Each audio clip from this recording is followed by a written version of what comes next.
Well, good morning. Welcome to Relaxing Painting with Dyson Dungeons. I'm Greg, and we had Nikki doing beautiful painting the last two sessions on Monday and Wednesday. I'm doing the Friday session, and welcome to Dyson Dungeons. We are a streaming group.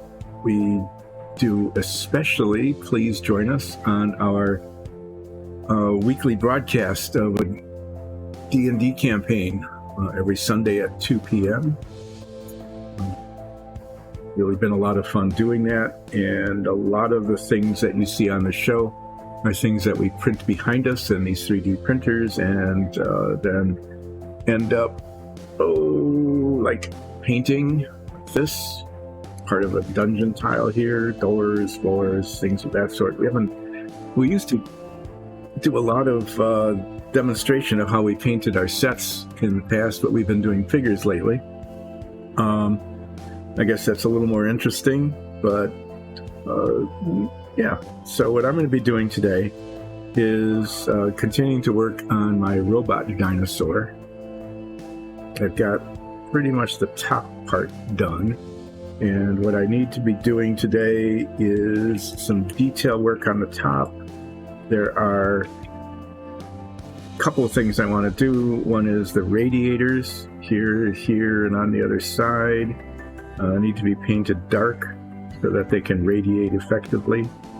Okay, so I'll be kind of touching those. And then there's some, like controls or something of that sort, dials or something that are going to be painted brass, and like this one on top, there's a thing in the middle that is going to be painted like white aluminum so that it's bright like a dial.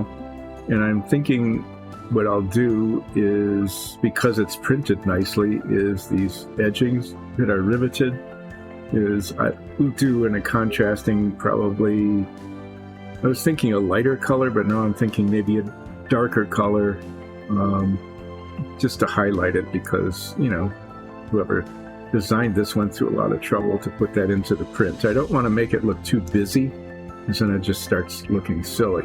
But I'm going to do the kind of detail work on the top here to try to get that part done, and then I'm going to start working on the legs. The legs just have a lot of stuff going on, you know, little actuators and armor plating and gears and things, and what I want to try to avoid is too many different colors.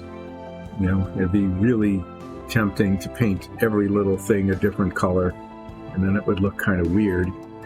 So what I want to do is figure out what the armor parts are and paint it the dark aluminum that I've been using for the armor, and then the actual metal parts I've been just painting duraluminum. And then there's some little things like this actuator here that's probably a hydraulic thing. See it there and there. Those should be shiny, so I'll do that chrome here and here. I might do, you know, a little bit of darker here and there, but for the most part I don't want to do too many colors. I'm using a kind of a dark blue. There's a very few kind of like decorative bits on this, so like the spikes on the blades. I'll just carry that same blue color over here and here and here, because that's just the color of the spikes. Otherwise, you know, I'll try not to make it look like just too messy by using too many colors. I've got this dark color, the dark steel, that I've been using for basically the underbody, the boiler. I might use some of that inside here in some of these places, just, you know, to draw a little bit of contrast, like under here. You know, paint that a darker color, and then let the gear be the main body color, the duraluminum color. Then, you know, I might use a lighter shade for the blades, maybe steel or something for the toes. I'm not really sure. I'm just going to go at it and see how it looks. But first I need to finish up here. So I'm going to do the things I know which colors I'm going to be using. I know I'm going to be using a dark gray for the radiators, radiator color, and I know I'm going to be using brass for these things. And then I will be using probably, thinking I will use a darker color. Not necessarily up here, that's just riveted on, but for the edging here, that's holding on these big armor plates. I think that would look better in a darker color than something lighter that would contrast as well. So I'll probably use this steel color for that. So this is the base, by the way. This dino goes here and has caused massive destruction. So later in the show, assuming that there's time, I'll be painting the bricks and the concrete rubble and the rocks and things. But for now, yeah, let's start with the radiators. I should have written down what colors I used for what, you know? But I'm guessing, since I had trouble saying it over and over again, the aluminium, the Dura, as the main armor color here, and the body. Yeah, well, no, that's the lighter color. This is the dark aluminum, isn't it? Yep.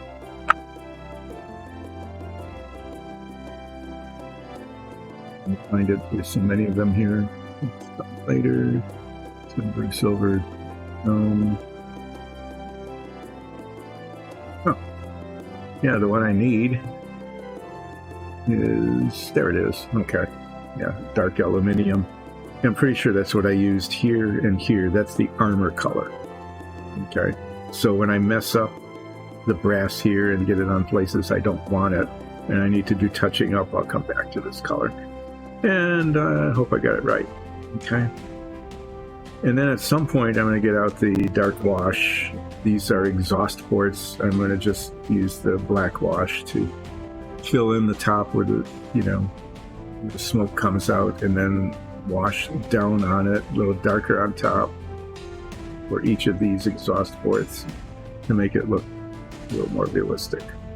And then at some point, when I'm done with the legs, I need to decide whether to do washing on the whole thing or whether I want to just leave it shiny. I think the face came out pretty well. Head and the face.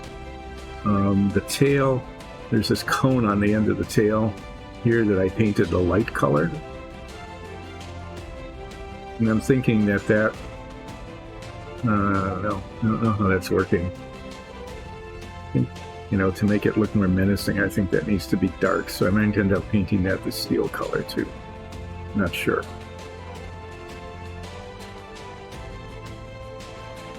This ring here is the dark aluminum that matches the main armor color, but I don't know. We'll see how it looks a little bit later. But first,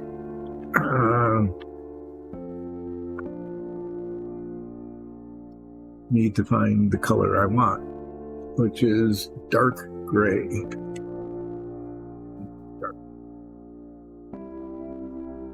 Pick that up, start painting the radiators. Try not to mess up too much. Don't have to do too much touch up. Let's see how that goes. Yeah, so I'm going to paint the radiators, these little gadgets, and the edging, and then go back with the dark aluminum and do all the touching up that needs to be touched up because of all the slop over. Then we'll be done with the top part, and we'll start tackling the legs.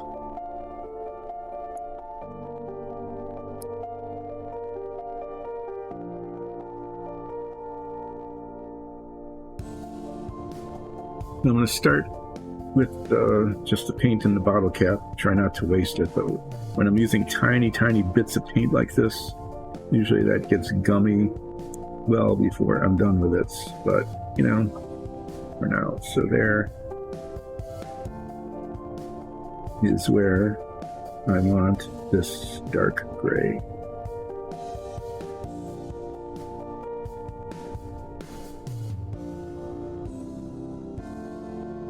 Not a real high contrast thing, but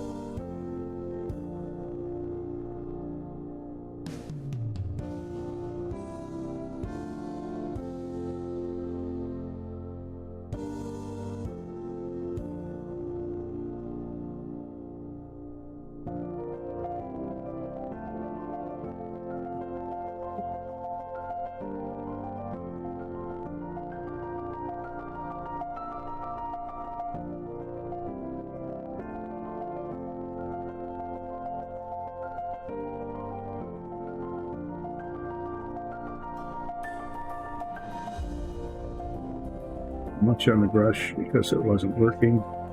It filled in that whole gap, and basically I need to just dab that because it's just a mess now, and repaint that whole thing the base color and try again. So essentially what happened here, maybe I can get enough of the paint off that to sort of salvage it. What happened was I'm just going to repaint that in a little bit and try the other side, is that there wasn't enough paint on the brush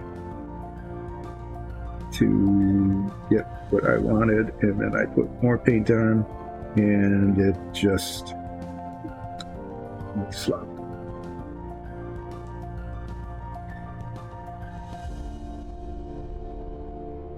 It's going to be that kind of day.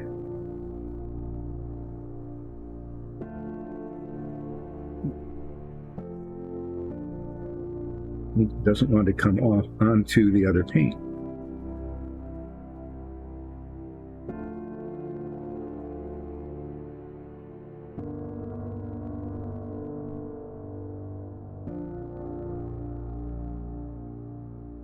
Hi, Sparky. Thanks for joining in.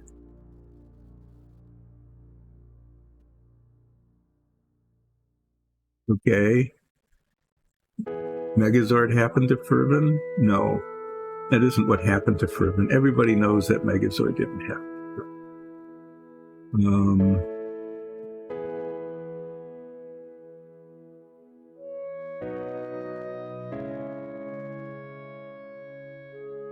Okay. So the story of Fervin is that he invented a bunch of technology based on powered crystals. Didn't fully understand the powers he was working with, and disappeared in what seemed to be a giant explosion up in what are now called the Fervin Wilds. And no one really knows what caused the explosion, whether he survived it or not. I mean, there's all sorts of speculation. We don't know, so when the party goes adventuring, we ask everybody we meet, what do you think happened to Fervin? Because, you know, it's one of those things where since nobody really knows, you can get all sorts of opinions, all sorts of different opinions, and because there aren't any real facts or anything, you can get into, you know, wonderful arguments about things that are like totally undocumented and unknown. So, yeah. Thanks for joining, Sparky Benjamin, and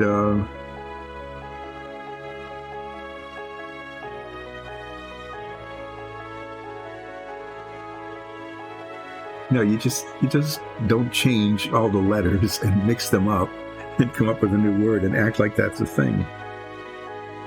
Everybody knows that. You have to keep the same letters and mix them up. Or in the most sophisticated manner, just simply say backwards, Nevruf. Nevruf is probably still alive somewhere, being immortalized in the after effects of the explosion. Maybe we'll run into Nevruf in one of our, you know, maybe he's running like a pretzel stand or something. And we'll meet him and not recognize him as Fervin. this is just simply not working today. You know, this is usually really good paint, but it's not going where I put it.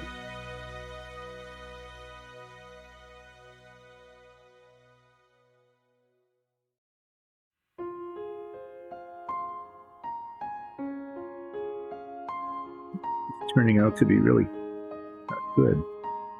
It's like I get it on the brush and either get too much or too little, and then I try to brush it onto the painted surface and it doesn't go.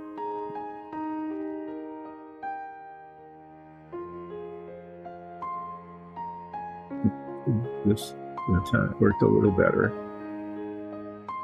Maybe this is one of those things where it only works if you complain about it. I've had that happen sometimes where, you know, you basically just have to say, this is terrible, this is awful, it's not working, I should just give up on it or something, and then after you complain about it enough, it just capitulates and gives up and starts to behave. Sometimes, you know, just yelling at it and swearing at it won't work. Okay, well, that's tolerable, so we'll leave that for a moment. Let's do these ones on top.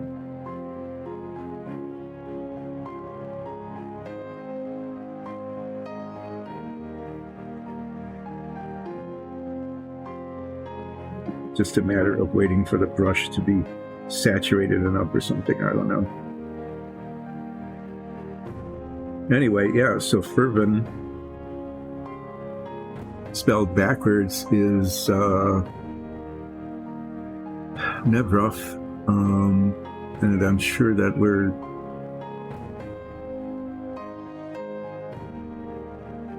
well, terrific, thank you.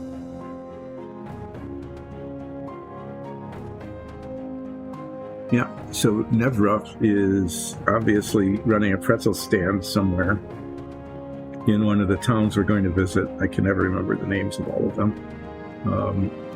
And because after the mysterious explosion that took out a big chunk of the Fervent Wilds, he became immortal because of the energy absorbed. That's how that usually works, right? You get into like a big explosion and you absorb the energy, and if it doesn't kill you, it makes you like really strong and almost immortal. And Nevruf is running a pretzel stand because the place, he knew about pretzels and how much everybody loved them, but he found a place that had never had pretzels before, and so it's become very rich and famous there.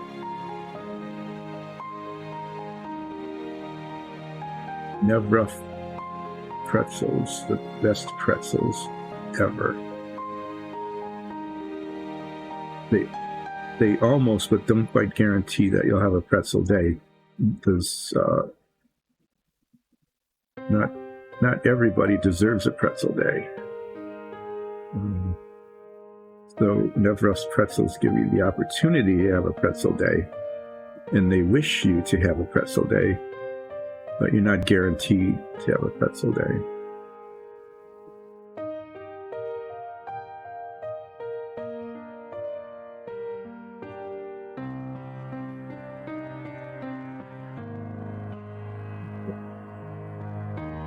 Turn it around and look at it from the other side.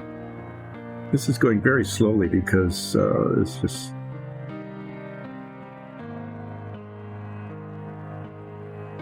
not working right. I think the metallic doesn't want to take on another color, because like it wants to preserve its shininess or something. It doesn't want to be covered over. But I think that the brush has now been saturated enough with paint that it's starting to behave. It was probably, I don't know, too dry or something. Yeah, that's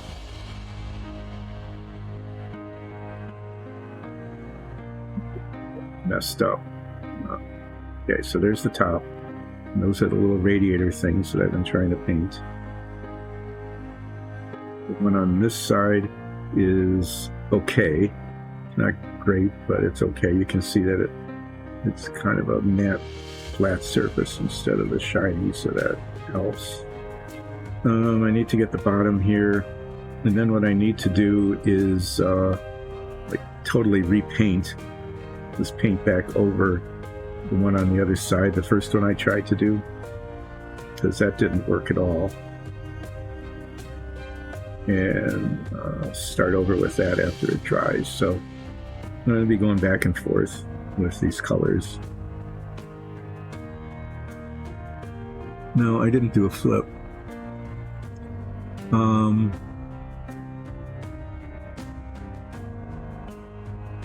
So yeah, I'll get to the flip after I'm done with this particular radiator bit here.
So let me look around again and see what I'm missing. This is the side that I messed up. This is the side that isn't terrific. This is, I don't know what's going on with that. It's just like, it's not cool.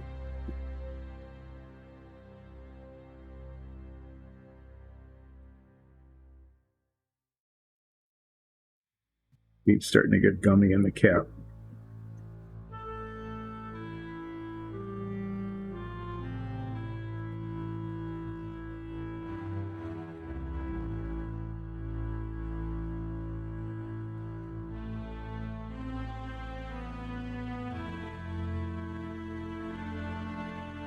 Okay, so there's some there. These I'm not going to consider radiators. They're just part of the band, and I don't know why you'd put a radiator in the band.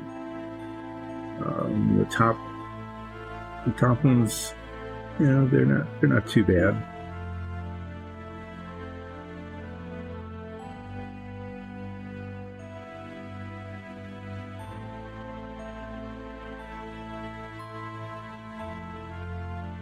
Again, it's like this paint has got too much surface tension on it or something.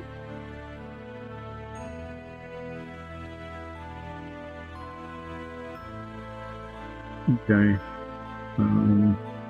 that has to be redone. What's on the bottom doesn't contrast very much with the steel, but that's okay. You can't really see those anyway.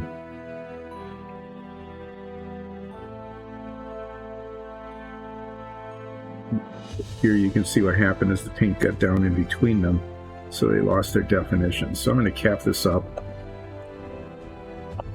Just a second.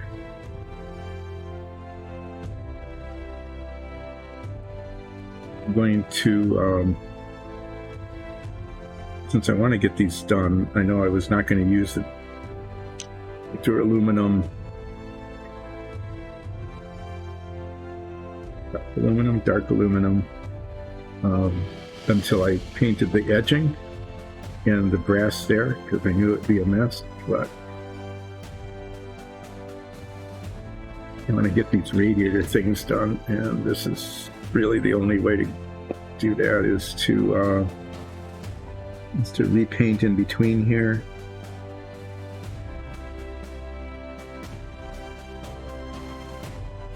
That might actually even work. Might even be able to get it in between.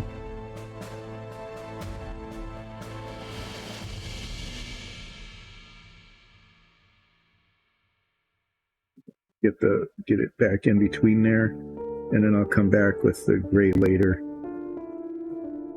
Let's see if I can't make that work.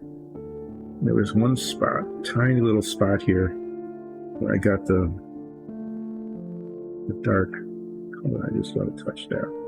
There, okay. Little tiny bits of things. So I'm going to get the brass out now and work on these like control things, or I think they're like dials that show the internal temperature of the boiler that keeps this thing going. So I want to paint these and the little spots around it. Good grief, what was that?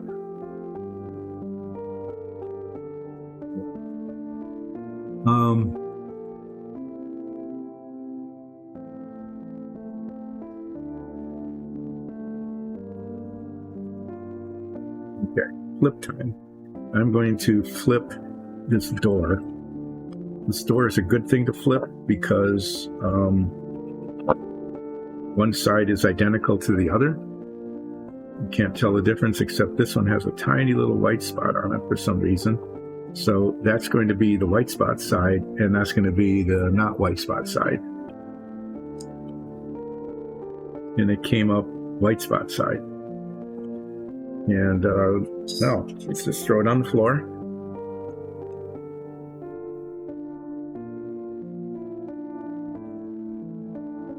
There. And that came up the not white spot side, so it's a tie. Okay. I've been using the brass for these little dials, basically. I'm going to do it here and here, and then come back and use white aluminum and paint the inside of each one of those so that you can see that it's a dial face. So I need to find not that brass, this brass. And I need just itsy little bits of it. Break it up and put a tiny drop in this little well here. Let's put more in, right? And we'll see how I do. I'll start with this one because that's the side that's facing up. Let's see if these paints decide to cooperate.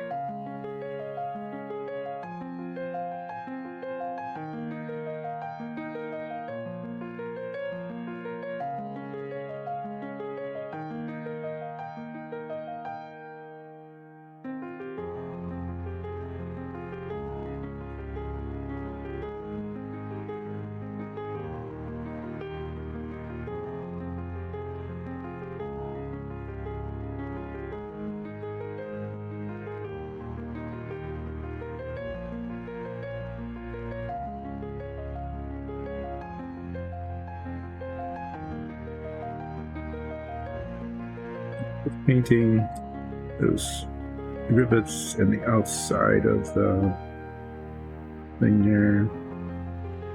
No, I don't know how that happened. The paint just looked like it just kind of went everywhere. Yeah, so this is going okay so far. It's working better than that gray paint was.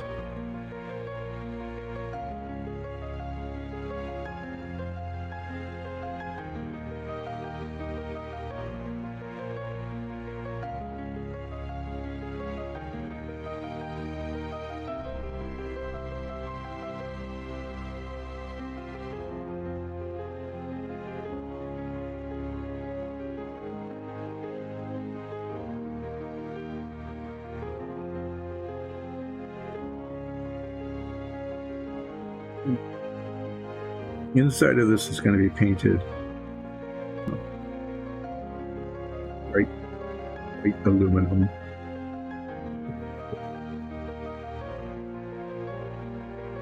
So there, so those are the rivets holding on the dial, and then on the other side there's just a round dial that doesn't have rivets. So we'll just paint around the outside of that.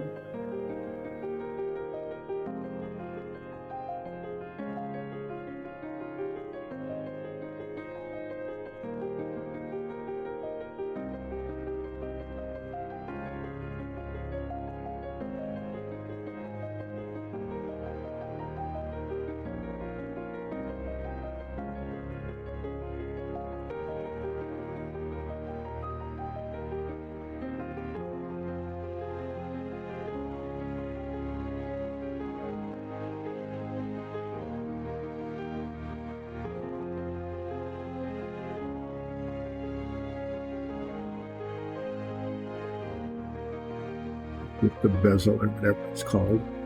So there's that. That's how that looks. It came out okay.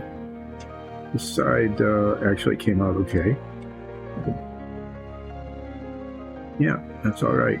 So what I'm going to do now is go back to that gray color that was misbehaving so badly and try to get this radiator that I tried to paint, but didn't work. Let's see if I can't, just get that part done. And once that's done, I don't want to mess with it anymore.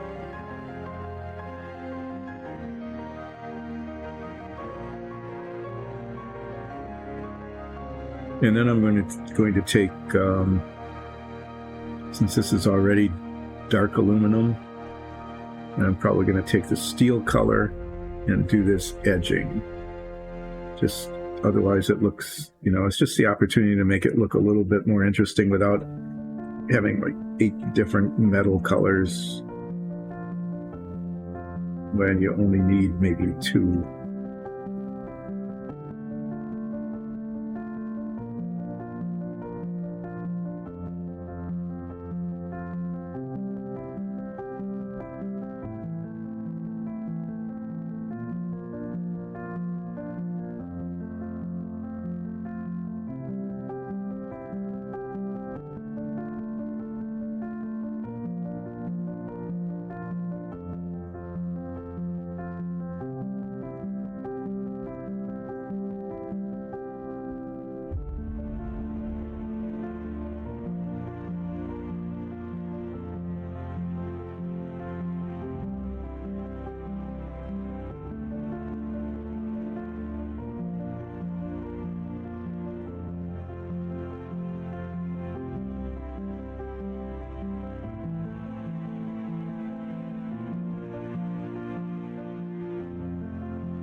Okay, well, it's not perfect, but it's a lot better than it was before. You can see it, they're there. I'm going to declare that good enough. The one on the top came out pretty well. But, there. Anyway, I'm going to get the steel out now. This is the darkest of our metallics. It's the same color as the bottom body here, so I haven't used very much of it. What I need to do is be a little careful because although it covers really well, it's really very thin paint, and so it has a tendency to run, and I don't want to have it run too much. Well, the touch-up will be fairly simple, but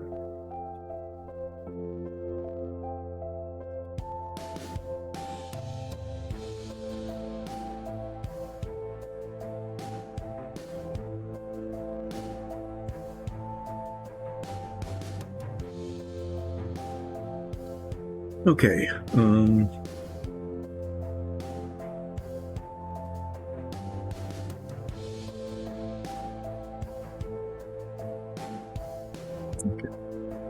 there it is, steel. You want to make sure this is picking up pretty well, because the dark pigment in the metallic will sometimes settle out and you get streakiness. It isn't consistent. So we're going to do the etching, and then I'll get out the dark aluminum and do the touching up that needs to be touched up. And before I forget, I'll get the white aluminum and do the dial faces. So I'll start on this side because this is the side that's facing me. And I'll start here.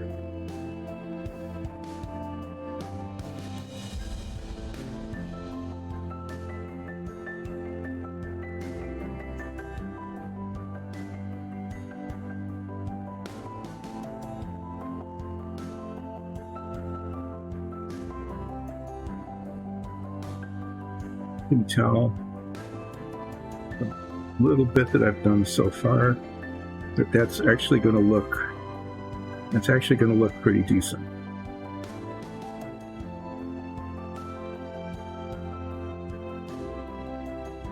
very much of it. Really helps to find the edge in a slightly different color.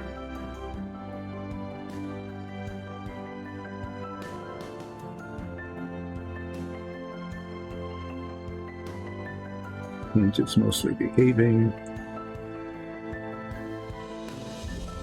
around it. This side, and then what a surprise, the next step is to do the other side.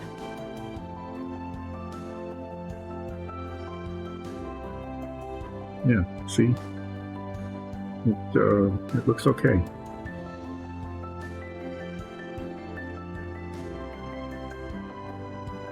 Triangle bit, so I get that.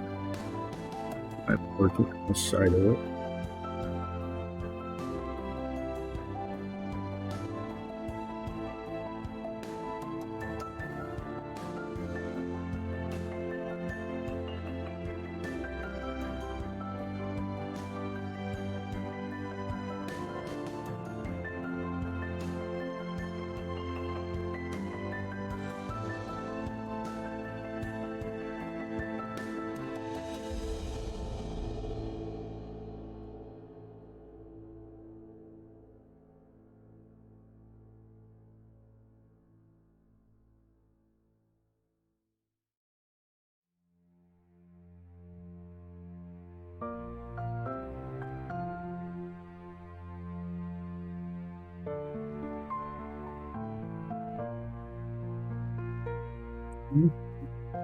I'm not going to do this. That's just a piece that's riveted on. It's not really a band. So the part that is just bent and riveted. But so I'm going to leave that the main color. But that's how it looks with the banding on it. It's coming out okay. Keeping the same metallic look that we want.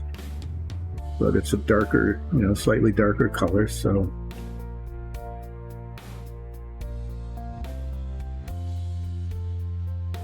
yeah, it's like a little highlight. So we'll finish going around this side, and then we'll do the other side, and hopefully it'll all work out okay.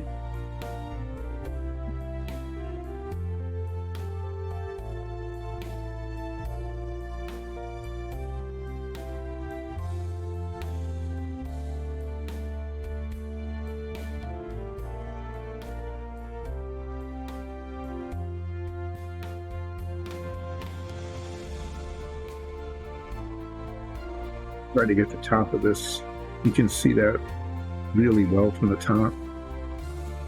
So I want to make sure that bit there is darker as well.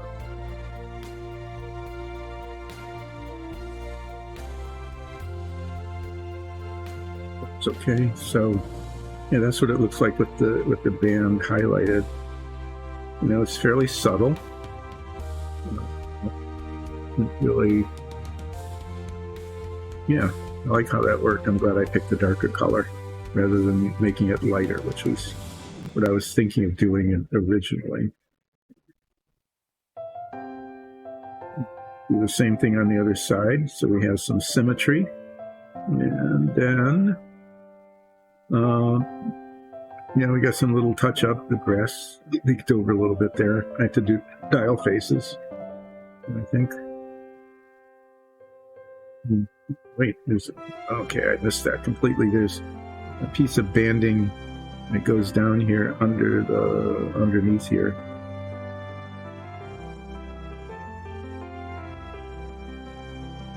Looking at it from the other side, I couldn't see it.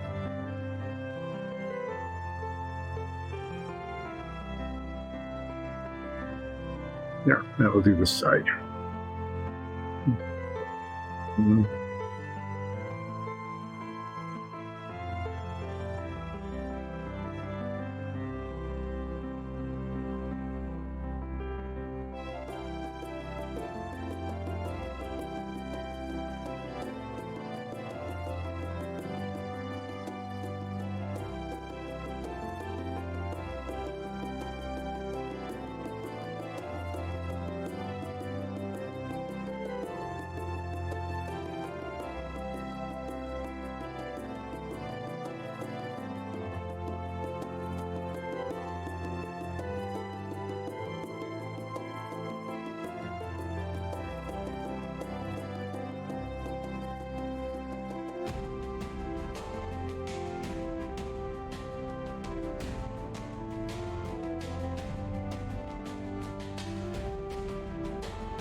bending it up to, but not on, that copper pipe. That turned out really nicely. Copper pipe with the brass fittings. And then just like the other side, because you can see the top of that band, I paint down kind of into it. It's right there.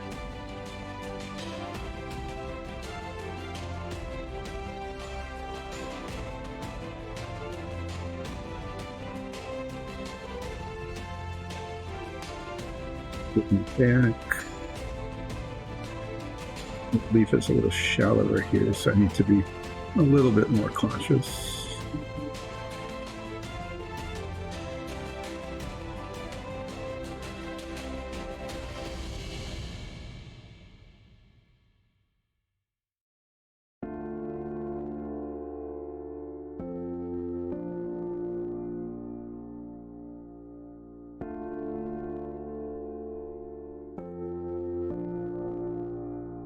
Other side that I missed on the other side at first.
Okay. No, I just want to check to make sure I didn't miss any real spots.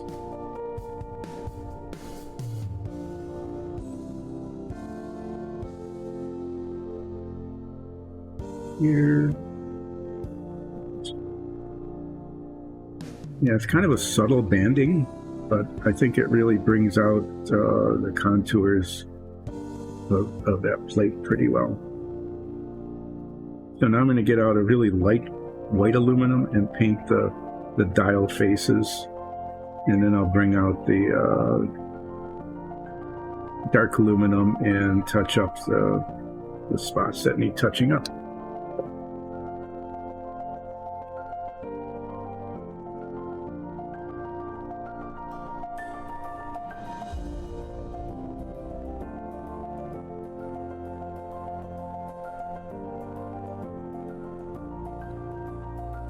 I would use white, but I want everything to stay shiny.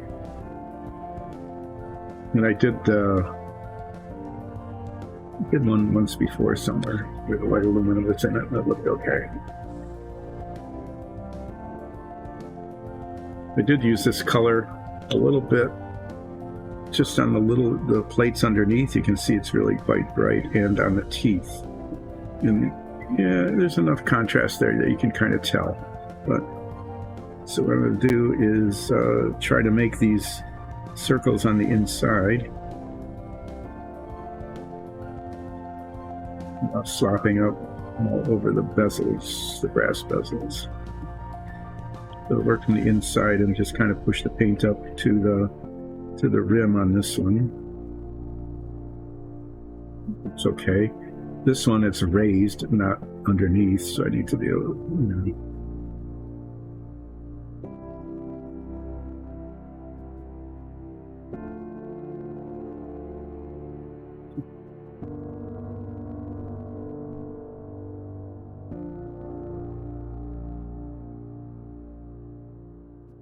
getting it. I'm going to have to get the brass out.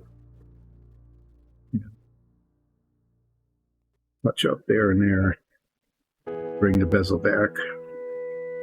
So it's part of the back and forth of painting things. And then the same thing here.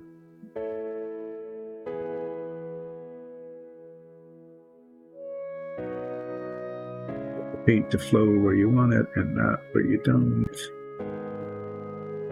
Almost, but didn't quite work.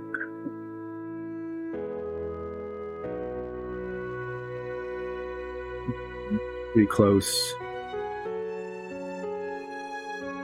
Yeah, actually that one worked out okay, but I need to do a little touching up on that one.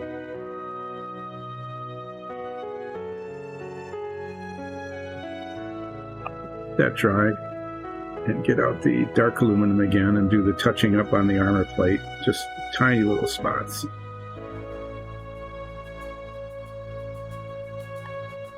And now I'll get I still have some brass paint, and I'll touch up the bezel, especially that one on the top, that kind of went awry. So this somehow brass paint got just down here. To make that disappear. That's there.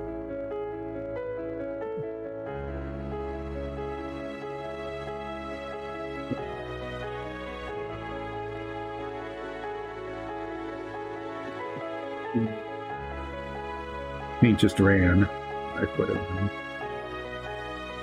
Shut up. Okay. This side. Okay. The radiators are not too bad. Okay, on the top. I don't think I got any of the steel edging anywhere that it didn't need to go, so that's good. Yeah, so basically I just need a couple tiny, it's just like some tiny touches of brass around the top of there, and the top of this guy will be finished, and then I'll just dive down onto the legs and try to decide what to do with those.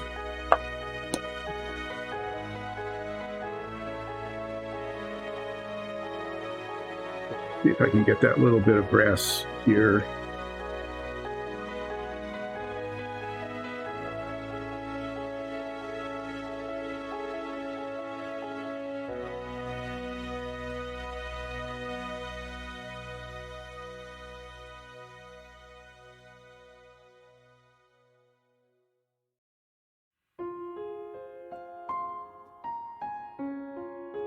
Fresh brass here. Need like the tiniest little bit on the brush here.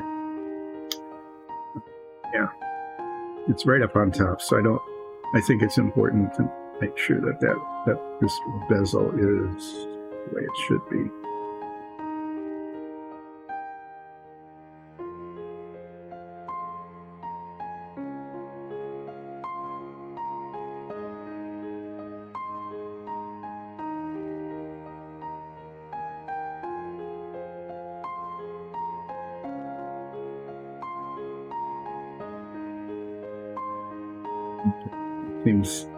Seems to have fixed it. Okay, this one, I don't know how that looks. Looks like it, I think that's the way it's supposed to be. So that's the way it will be. The edging looks good. The radiators look adequate. Everything else is painted. Yeah, now I need to figure out what to do with the legs. The only thing I know for sure about the legs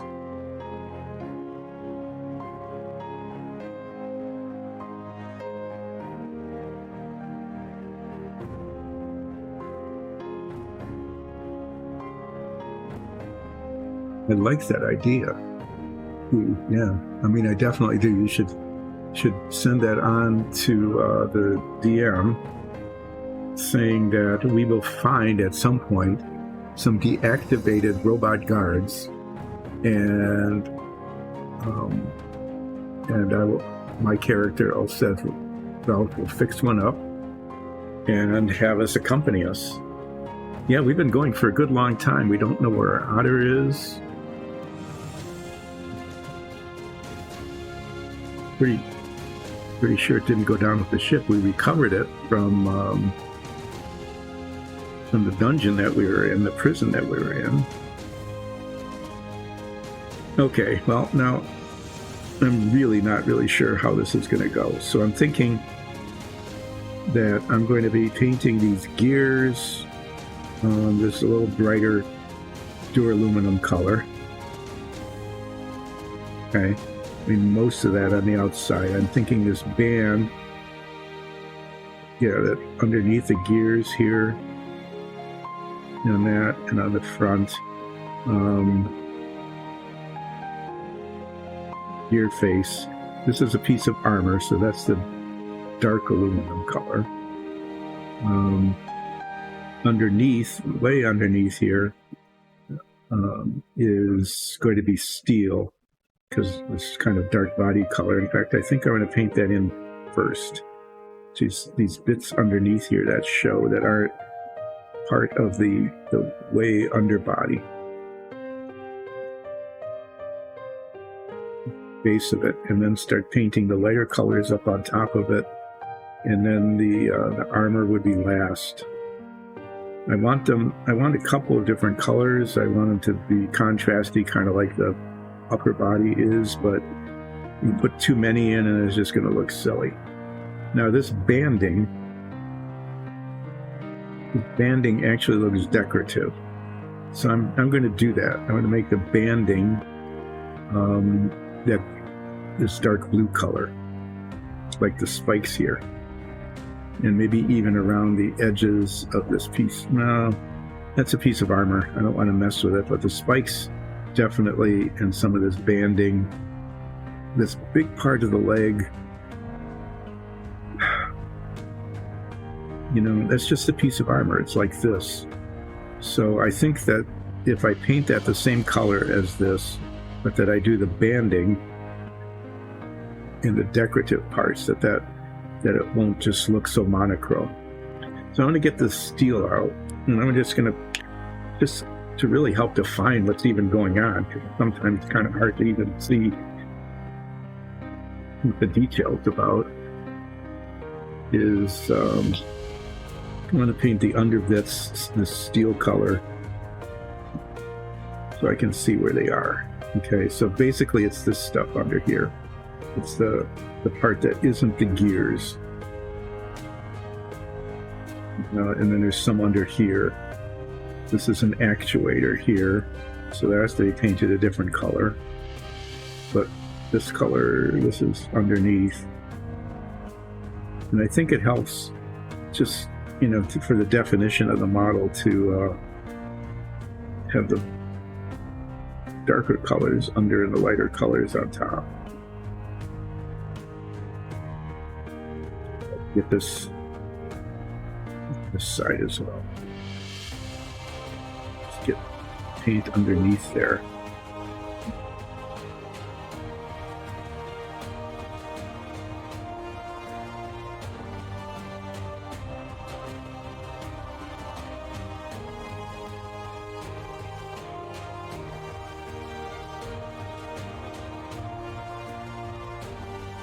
More on than I need, because I can paint over it.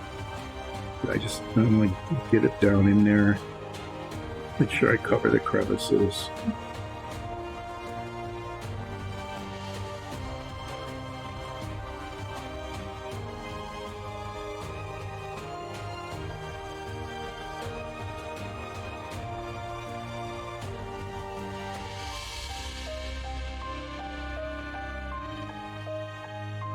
Yeah, this will be a little challenging a little later to decide where the color boundaries are, but for now, just these spots under here, I think would really help to make darker. You can see that there's mechanical stuff overlaid on top of it.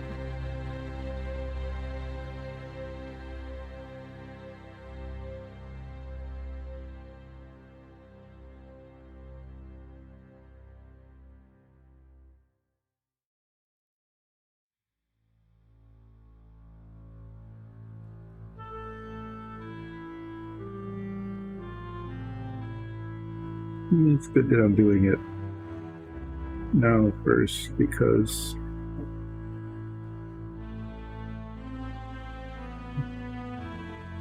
a little bit less than steady at the moment. So yeah, I think I think that'll be okay. Might have to decide what to do with these gears on the front. Might end up like dry brushing them like that or something a little bit later, just so that you can see the gear teeth. Otherwise they'll be lost in the monochrome.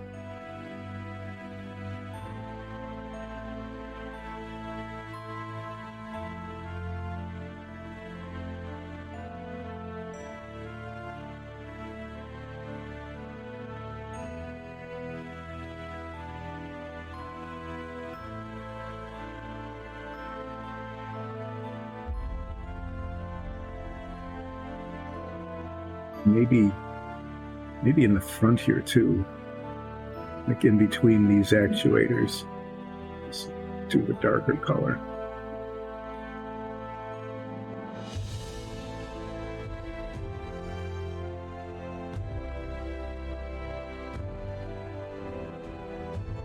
Ignoring the feet for the moment. I'll figure out what to do with those later.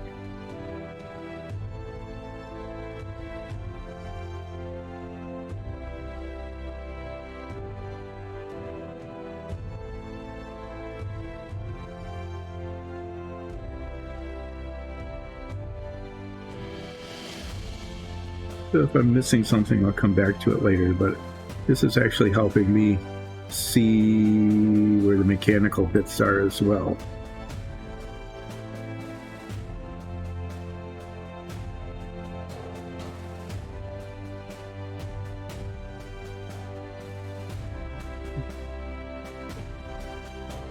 I'm going to get out the main armor color, just the dark aluminum again. And I'm going to be painting these whole thighs up here. I'm just going to paint them all in. And this bit, just the armor, to get it done. Keeping in mind that I'm going to be using the dark blue to do some highlights. It looks like they're kind of decorative. Okay? And that will actually fill in quite a lot of the model. And then I'm going to use this duraluminum color for the major mechanical parts. Just, okay, there's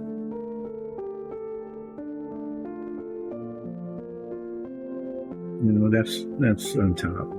And then I think to emphasize this, I'll do maybe a little dry brushing, maybe just anyway, we'll see. Let me get the dark aluminum in, get that base color in for these major parts, and then we'll start playing around with like the actuators and the knees and things like that. We have a number of different colors to work with, but since I've been using this as the main armor plate color, that's all the armor plating, I'm going to just continue it onto these large pieces of armor plating. It'll look really monochromatic to begin with, other than some of the darker banding I put on. But I think that when I put the blue decorative highlights on it, that it will look pretty good. We will see.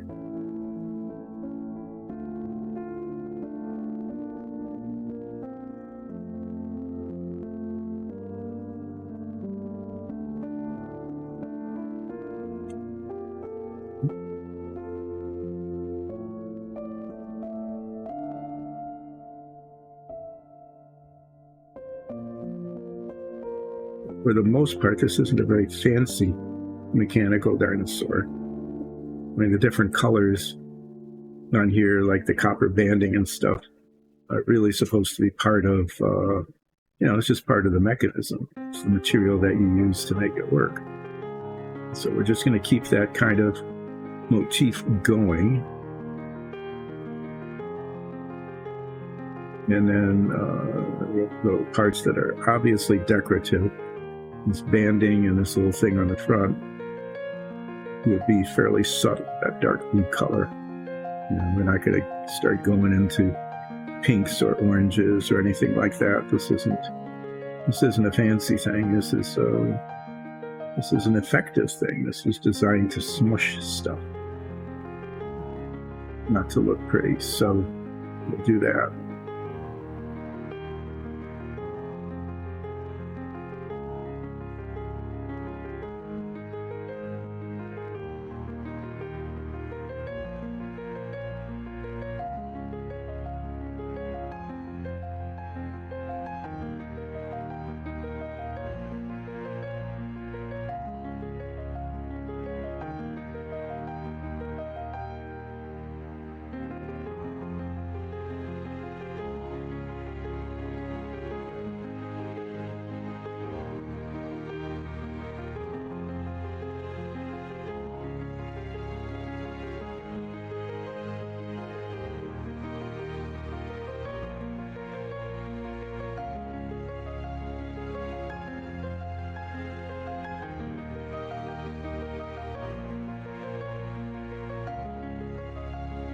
With the light shining on it, it looks like there's some parts of it that have no paint on it at all, like it's just not adhering. Not sure what that's all about.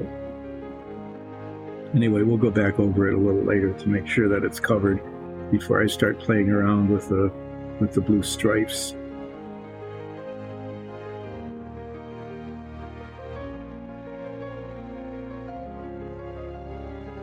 I'm not quite sure what to do with these little things on the side here.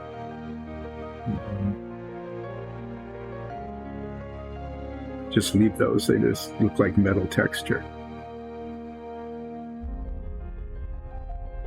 And with all the blue on it, you know, it's just kind of silly. I might paint it a little darker, maybe.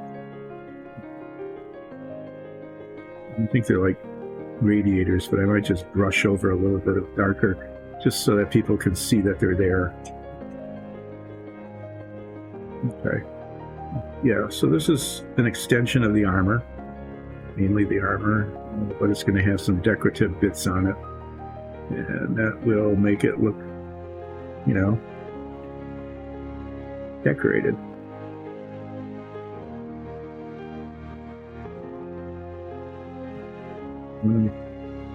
That's what one side of it looks like. Yeah, it's nice and shiny. So I'm going to do this side now too, because, you know, I might just do one side.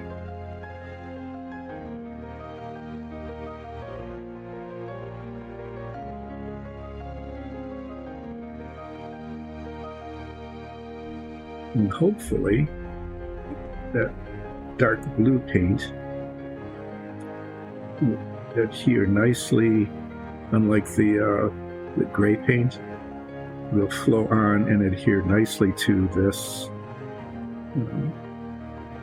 so that the banding, the decorative banding, looks good, and I don't have to like go over it 6 or 7 different times. Get the boundary here. This is steel on the bottom.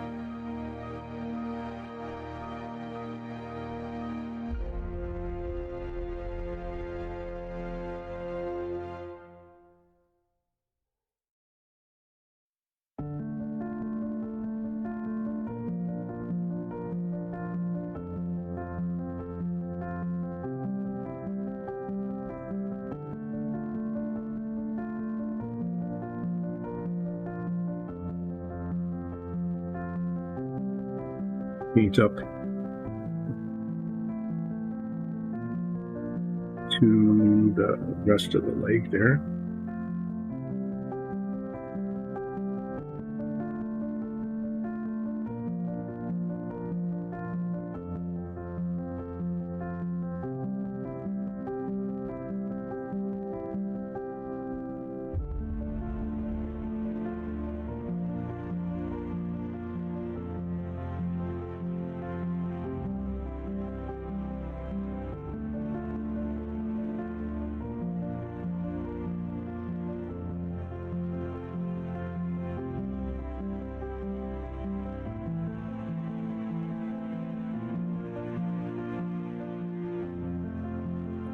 Let's check that over and make sure all the parts that need to be covered are covered.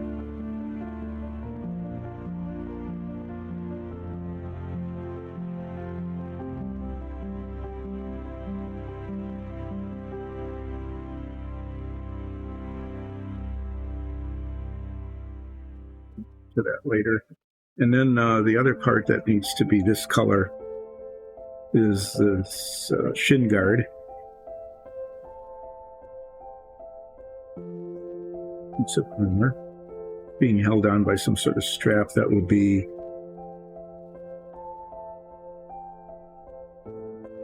let's make that a different color too.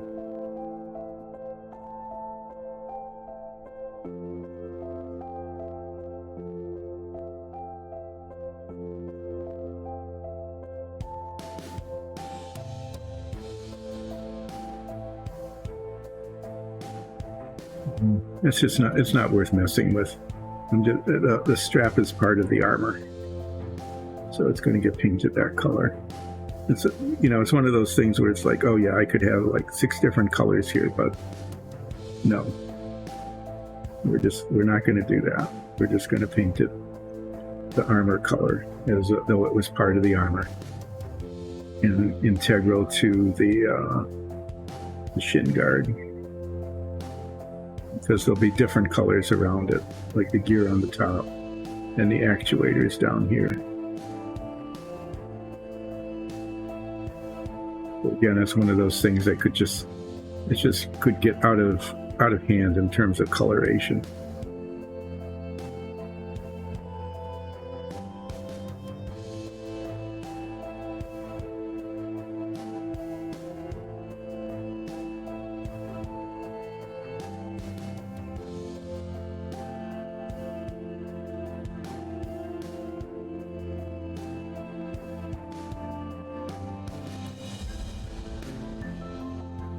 Good. I just broke off a toe.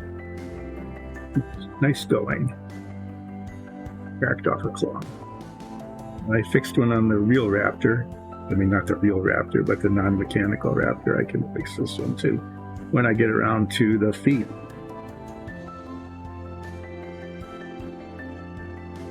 I didn't need to be squeezing it that hard as I was holding it.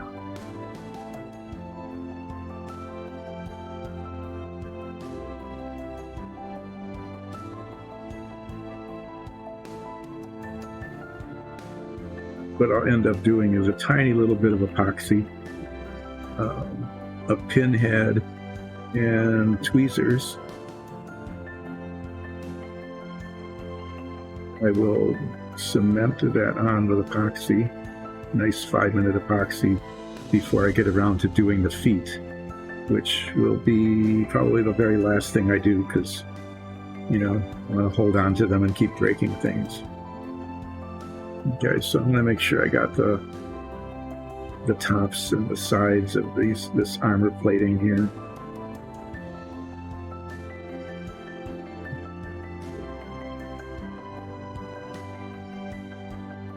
As I'm doing this, I'm starting to get a little better idea of how the rest of this works.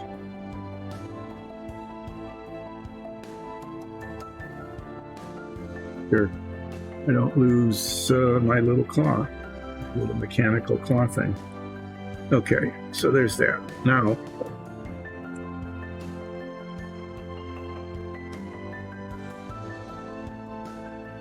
no one will even notice this here, but when you have a hydraulic, like here and here, okay, the part that goes in and out of the hydraulic system is usually really bright chrome colored. Okay, so I'm actually going to get out the chrome. We have that, and I'm going to paint those that color, and they will never be noticed because they're really tiny and the color difference isn't that big, but it's the right thing to do. So what I'm doing is these little things here, little control rods.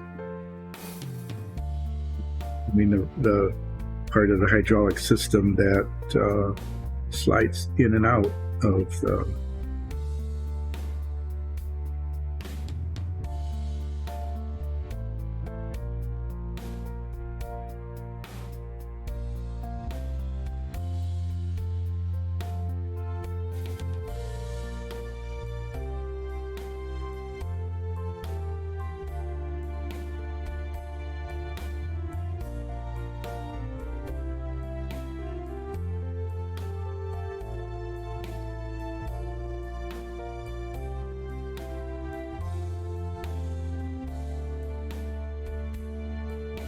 Well, that's not good. It's really liquid paint, and what it's doing is, remember that part that I painted the dark steel before so that it would be a contrast color? Well, this stuff's just spilled all over into it. Yay. So I'm gonna have to get that out again and fill in those gaps.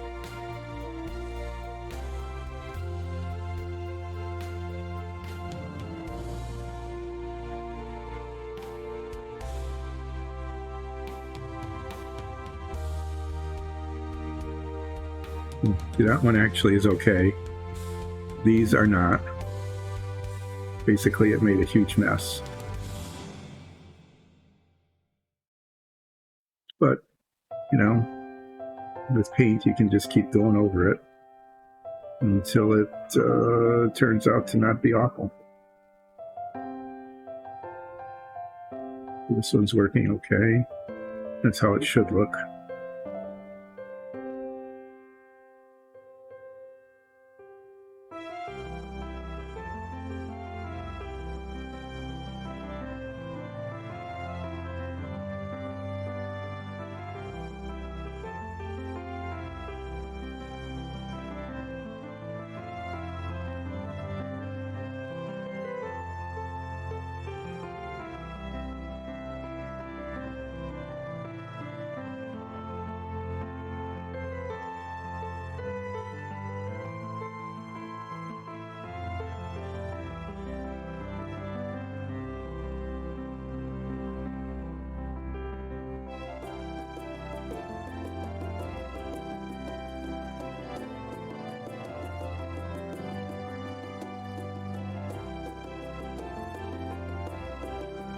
Needs to dry a little bit before I get the steel out again.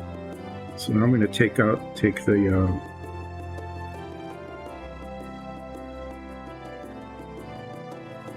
most of these are going to be painted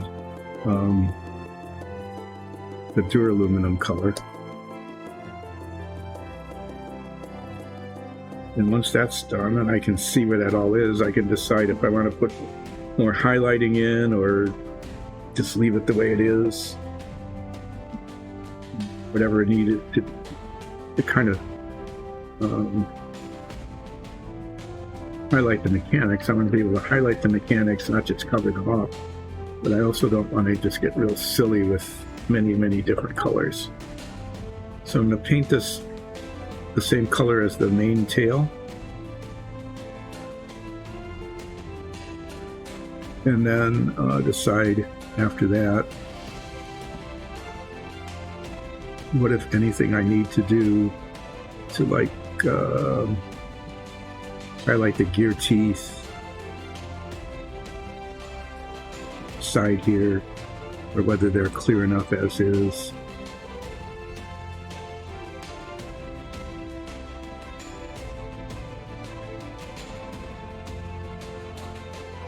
Decide that after the paint is dried. I'm going to probably do something with the gear teeth in the front, because that's a pretty prominent spot. But I'm not sure I need to necessarily do anything with the nut that holds this on.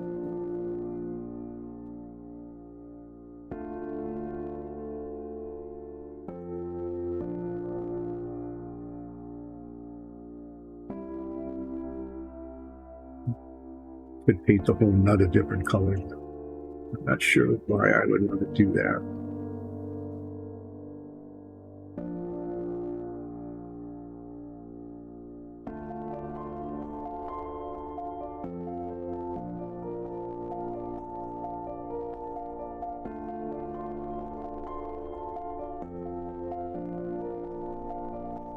I'm going to be painting everything down to this nut that holds the foot on. I'm going to paint everything except the blade and the foot. Decide what to do with those after I get this done.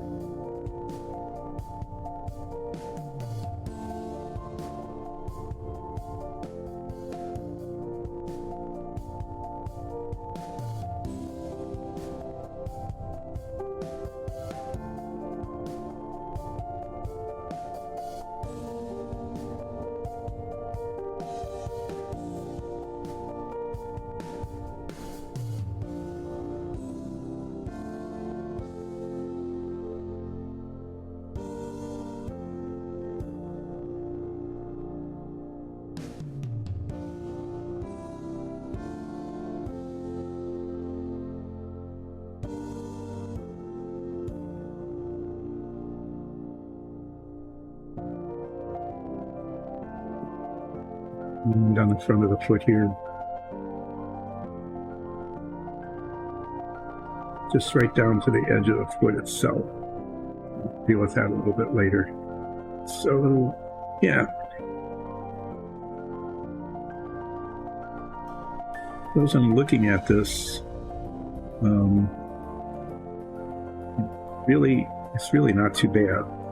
I need to do some touching up with some of the other colors, but I don't want to just like overdo. I think just if I do something with this up here and do the spikes on the front, that the detail of the mechanics is showing kind of well enough without having to overdo it.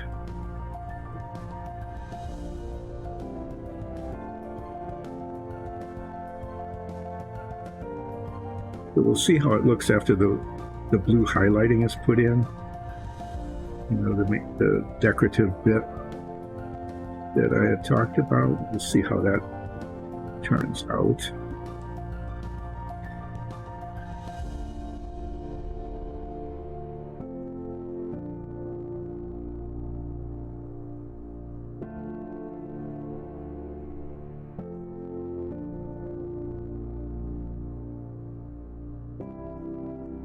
Do that next. Well, actually, I'm going to touch up the steel part and the interior things here that got messed up. I mean, where the chrome paint just went everywhere. I'm going to do that first, because otherwise I might forget about it, and that actually makes a difference in the appearance.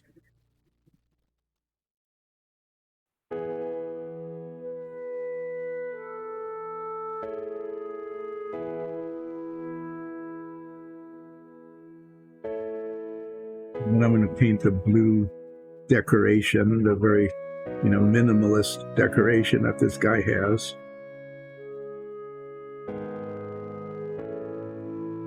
And probably do some dark aluminum touching up. So I can see some spots where the paint really, like, it just didn't cover it. I'm not sure what's up with that.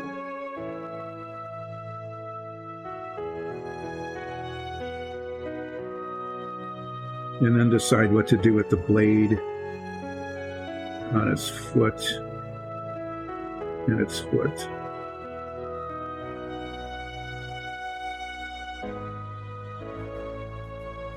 Well, this, I'm sure what I'm going to find is that I just missed the whole thing. Oh yeah, look at that. You can actually even see the little bit of chrome that I put on the hydraulic bit there. That's good.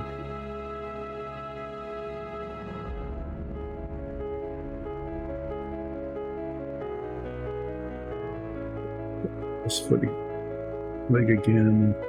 Make sure I'm hitting all the spots that I need to hit.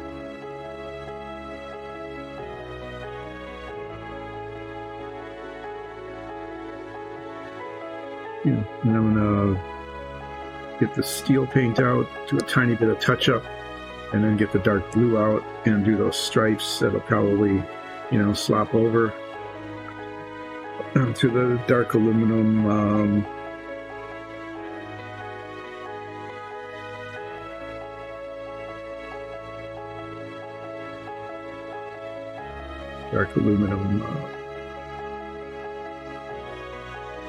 armor.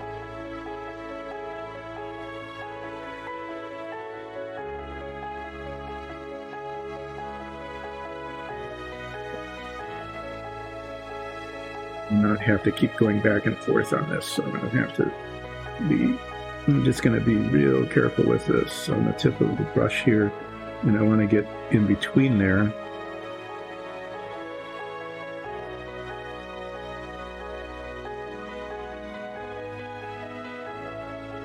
Oops, yeah, to make it dark again. And see it. This side's okay. Sides, I think those turned out pretty well. But yeah, I just needed to get that in between there. Otherwise I'd lose the detail. Okay, so snap that shut. Clean this off.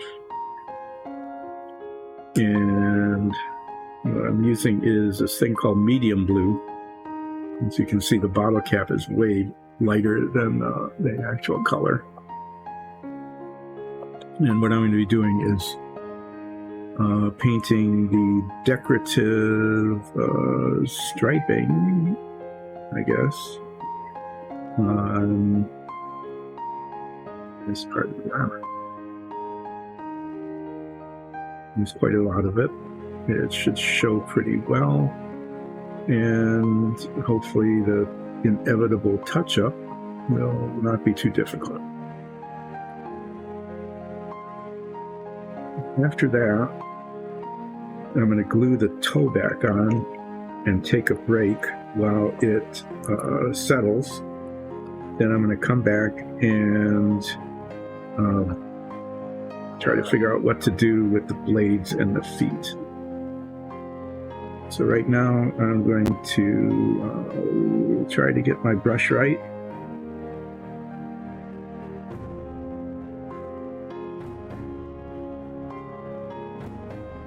Paint these raised areas here.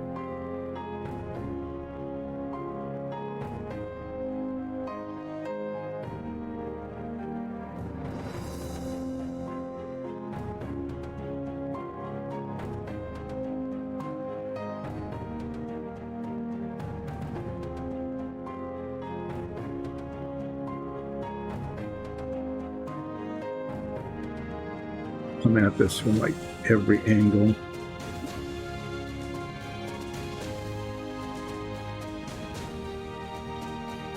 There.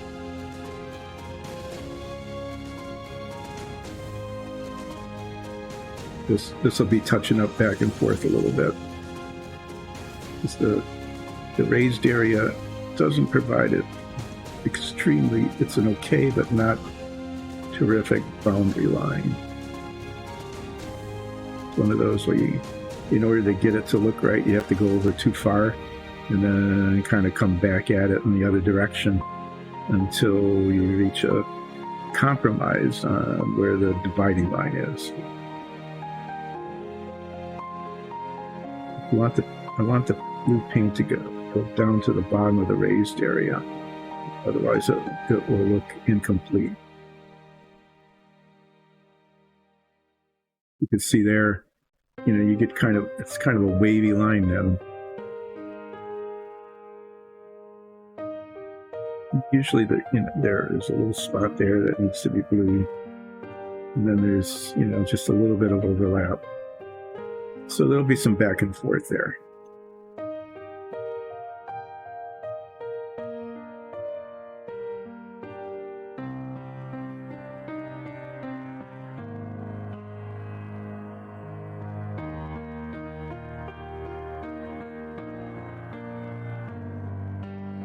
Okay, the back and forth will fill the time.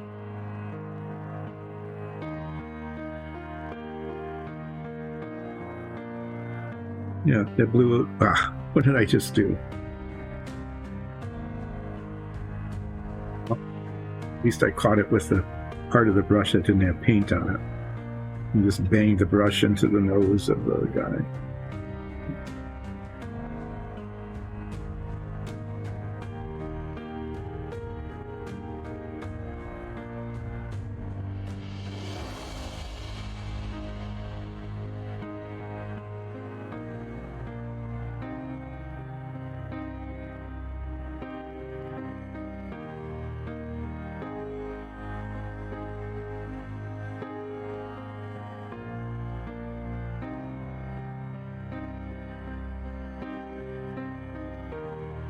This is a good color for this trim.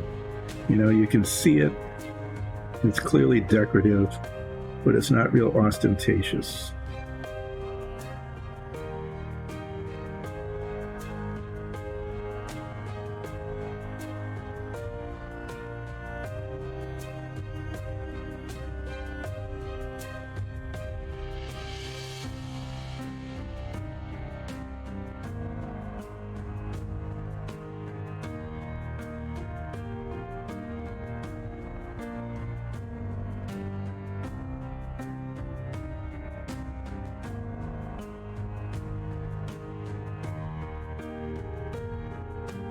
cap is getting a little gummy now.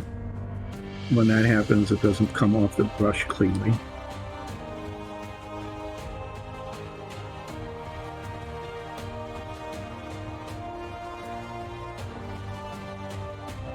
See that? If you hold it just right, you can see the shiny bits where it needs to be covered over.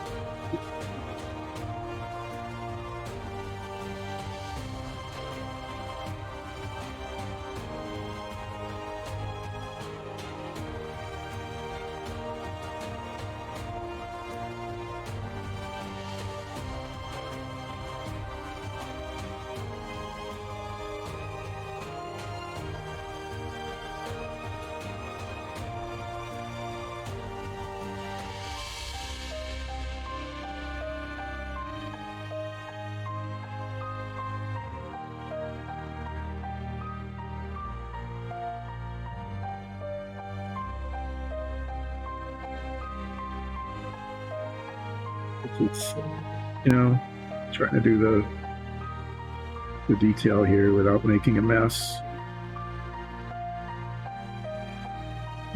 Everybody went quiet on chat.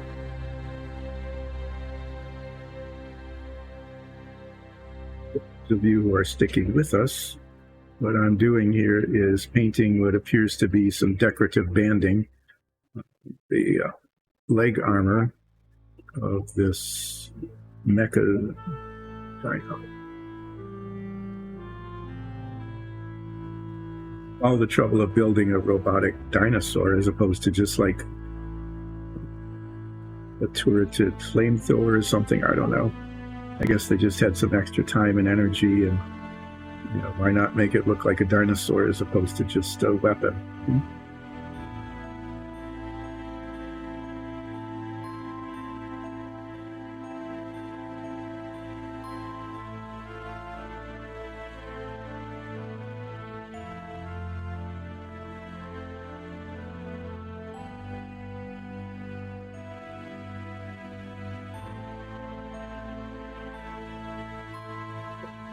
Just painting like a howitzer or something wouldn't be nearly as much fun.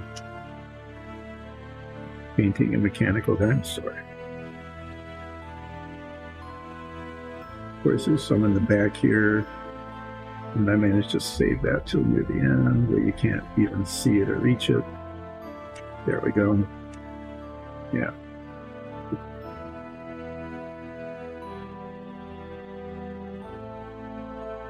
Get in here.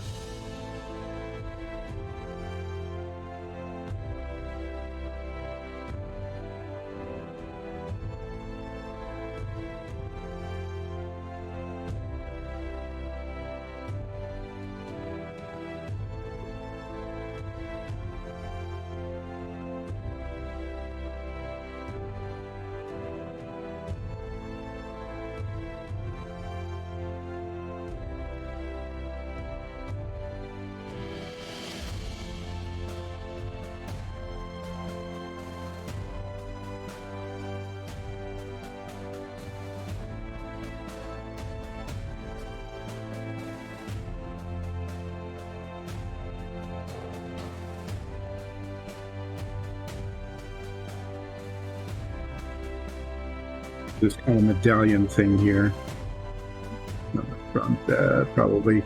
I mean, I could paint that yet another color, but then we start getting into the how many colors do you put on this guy. So we're just going to paint that the same color because the people who designed this and decorated it, they said, oh yeah, we need some ostentatious coloration somewhere. And they just had one color of paint. They have. So they said, well, I guess we'll just use that for the decoration because that's the color that we've got.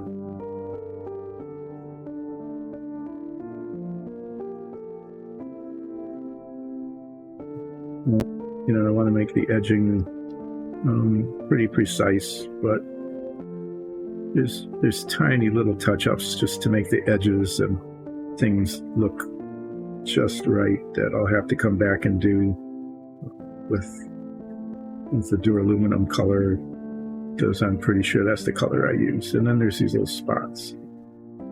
Oh, yeah. And so when I touch up the little spot, I managed to get it up in there where I didn't need to get it.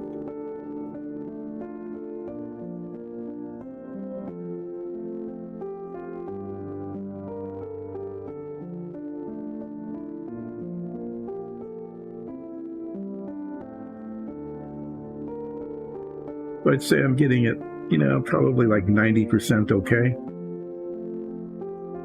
at this point in terms of the boundary lines. And then I'll just come back, do some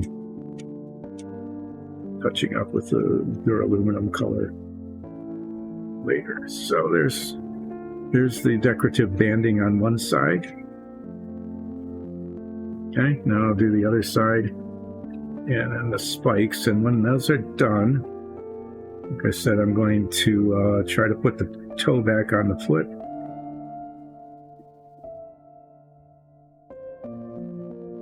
That will be a successful reattachment. Let it set, take a break, and then come back and do the touch-up that needs to be done around this banding, and then maybe a little detailing on a few spots here and there,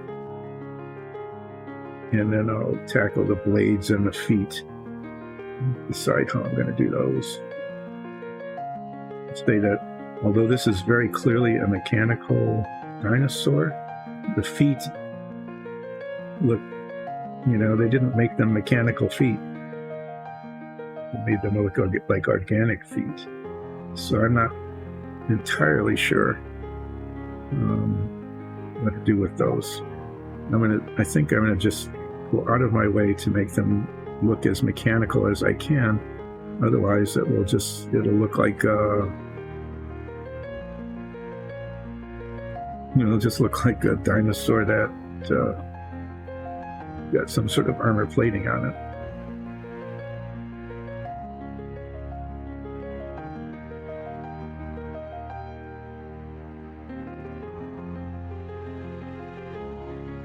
It's just kind of weird that the toes don't look like they're mechanically jointed.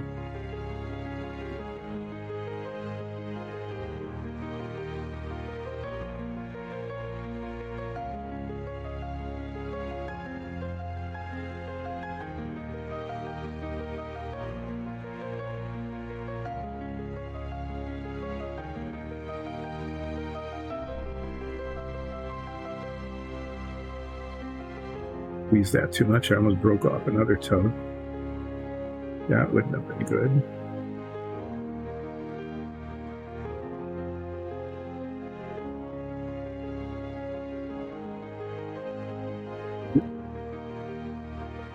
That paint in the wrong spot.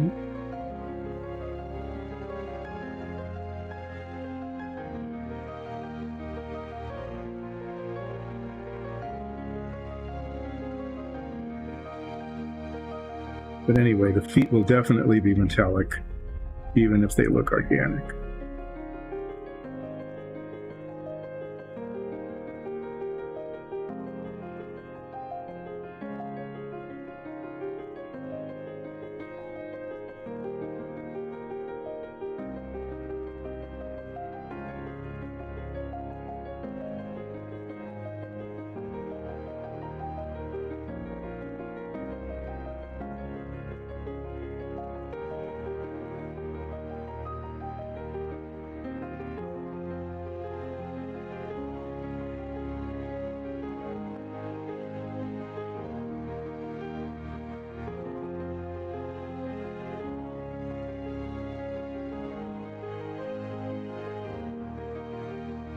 Yeah, I want the blue to get in there, but it looks like I kind of got too much in between there, and I need to put a little bit of metallic right in there.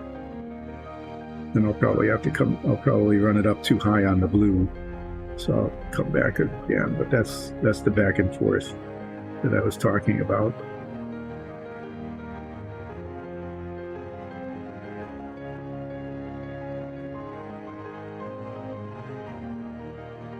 Figure out like where the boundary is.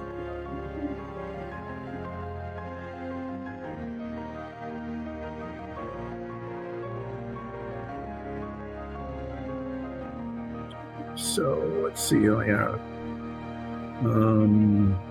there's this bit here.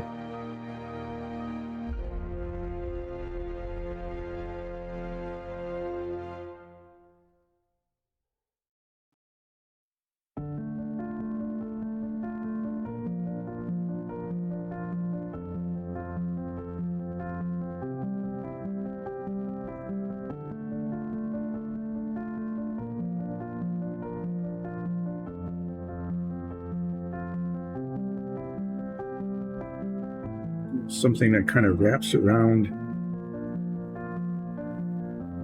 It's looking at the other side here.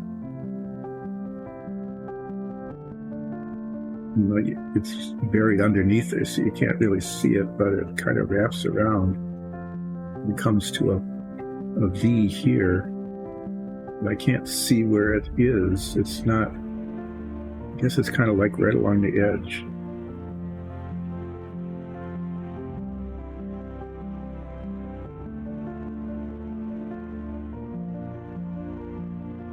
It doesn't wrap around the front here.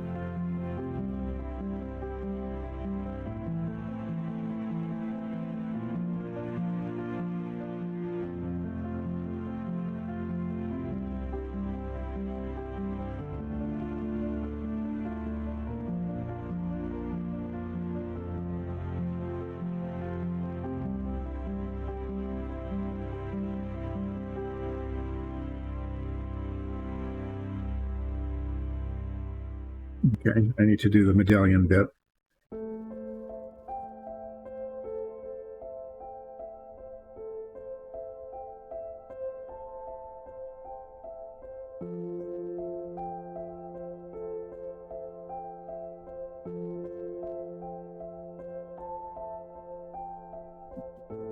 Need down 2, but not too far. So you need the whole thing painted without going too much into the metallic.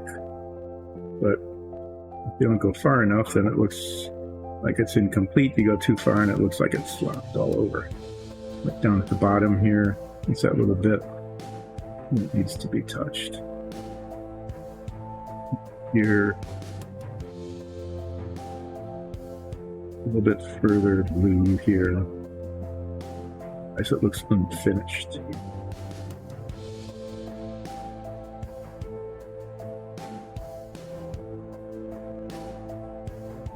Okay. Well, it looks a little bit ragged, but not too bad.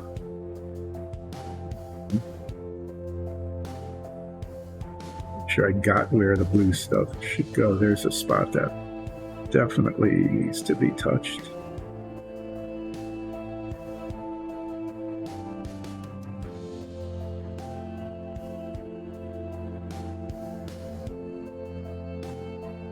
You know, I know I'm going to have to go pull the blue out again to do touch-up after I touch it up with the metallic.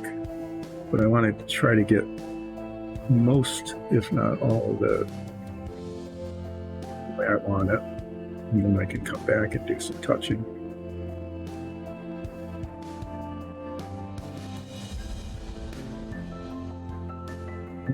There's just spots that look like they weren't covered very well by the aluminum last time. Here it's like, if I go further down with the blue, it's like, it's not right.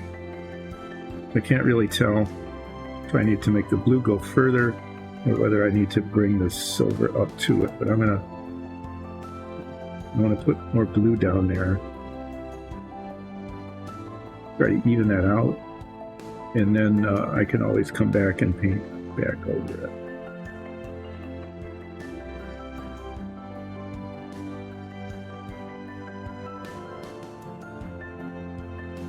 Yeah, so on this side it's pretty clear that there's little bits here and there where I just need to even out the line.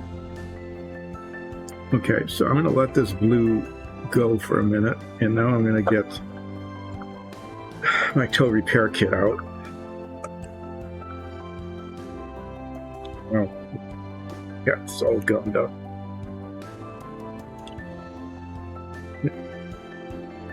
Okay, so I'm going to need a little piece of paper, a toothpick, a pin, epoxy, some tweezers, some patience.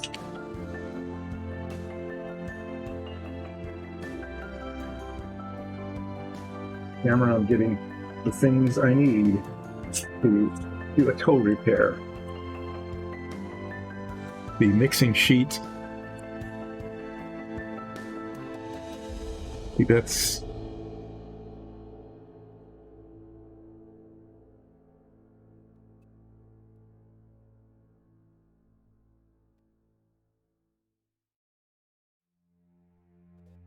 pointy tweezers and flat tweezers. Let me see which of these I will need.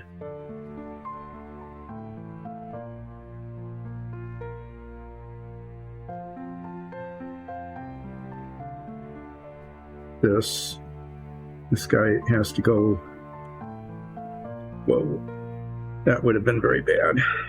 Obviously, I need to work much further up on the work surface here, because otherwise that one almost fell on the floor and it would have disappeared forever. So there's a pretty broad contact patch there. There's a good and a bad about that. The good part is that it's a pretty broad contact patch. The bad is that the orientation has to be just right.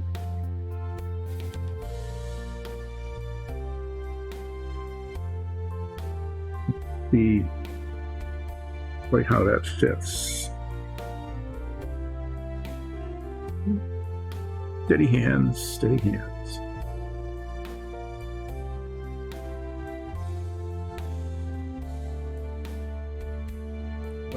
Looks like that.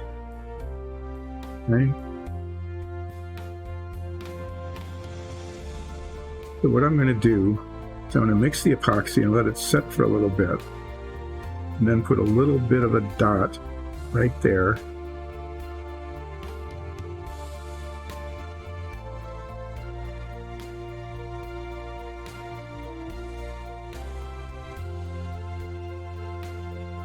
Hope that it has solidified enough so that it will actually hold it, because I don't want to be holding onto this for like 3 minutes.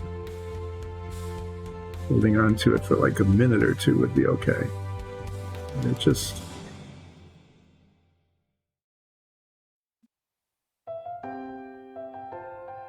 get it lined up just right with the break. It just isn't obvious enough about where the contact is. So it's going to be close. Once it's painted and the epoxy sets, you won't notice the gap. And I need to be sure that I'm working way up here on the work surface, because like I said, the last thing I really need to do is to have that little bit of a toe go flying onto the floor and disappearing forever.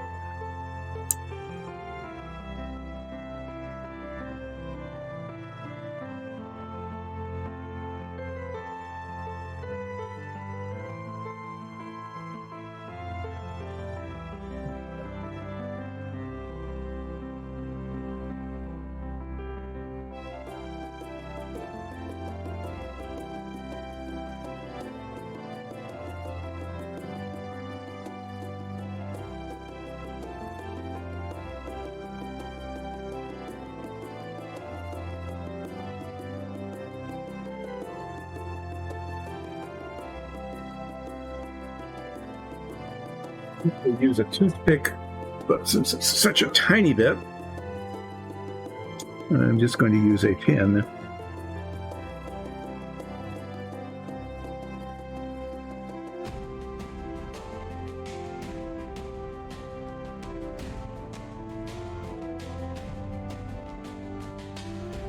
going to put some where the, even that is a big spot. I'm going to put some right there.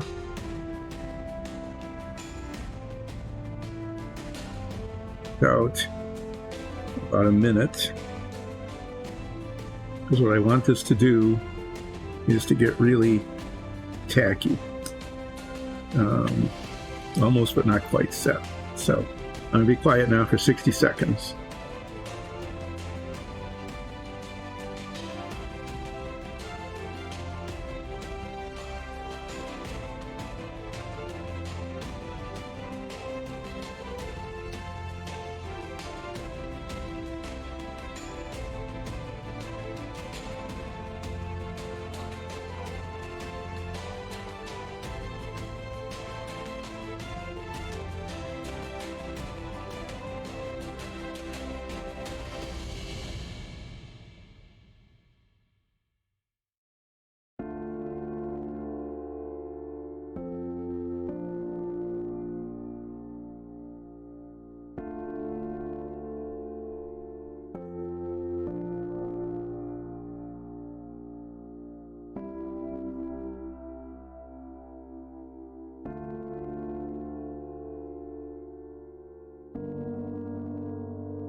Together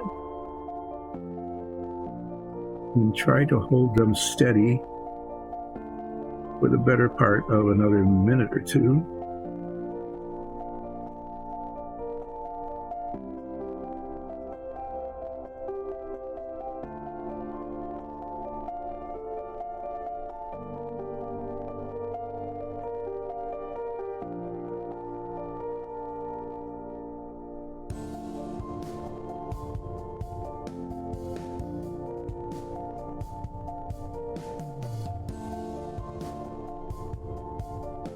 This is really not that much fun.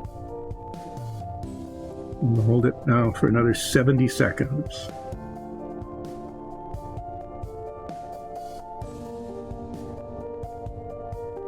You count along with me. 62, 61, 60, 59.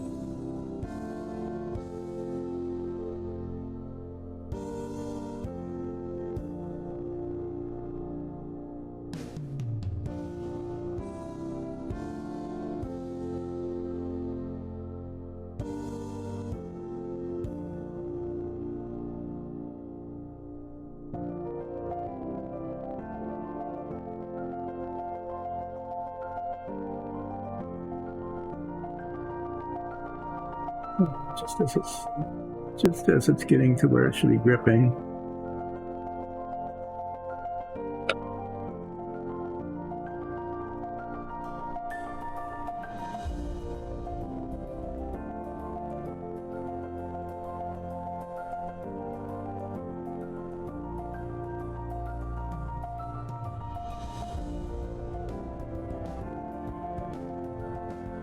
Really frustrating. It's really close to being set.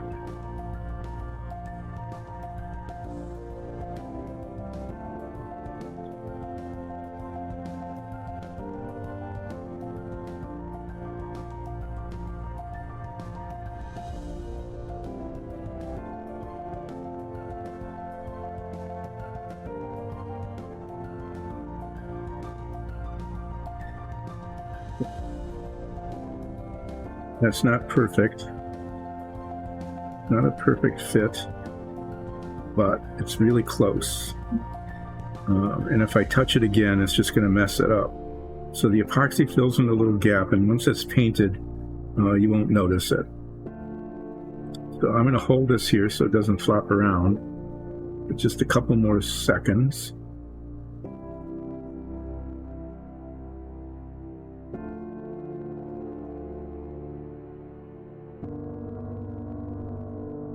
Great, I forgot to paint the spikes on this guy. I mean, I started to with the blue color. Got one side of it, and then didn't get the rest. So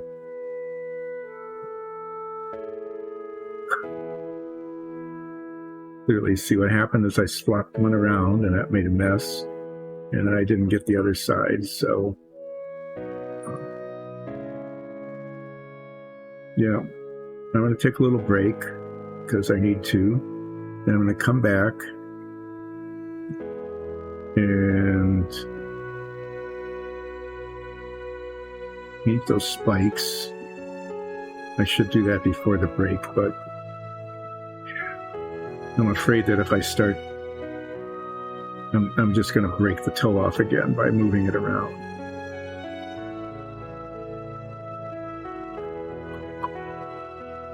Do is paint the spikes.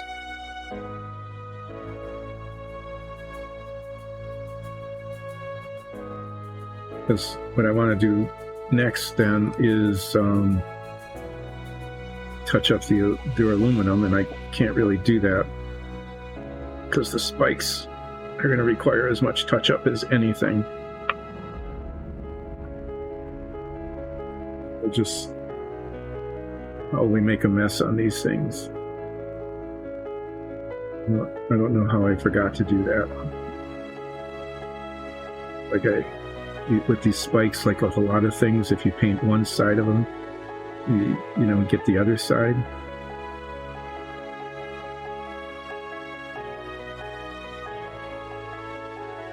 Way too much stuff on the view here.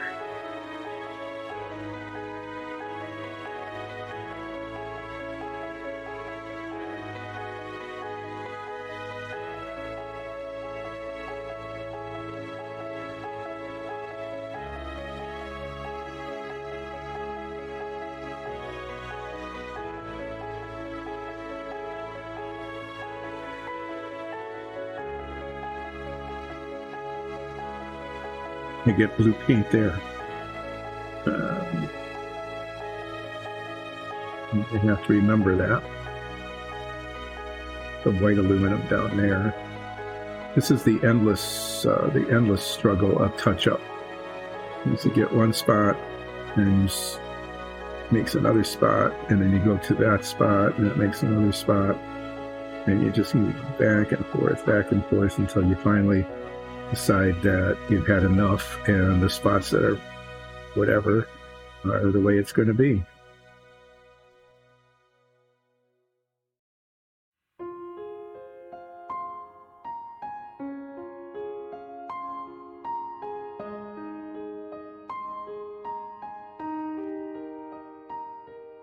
And then you say, well, the original makers of this, they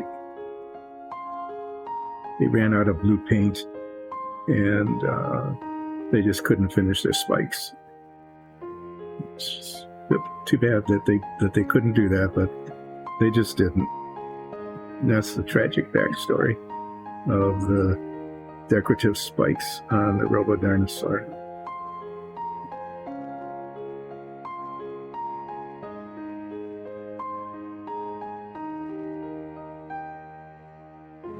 At least the toe seems to be still attached. That's a victory.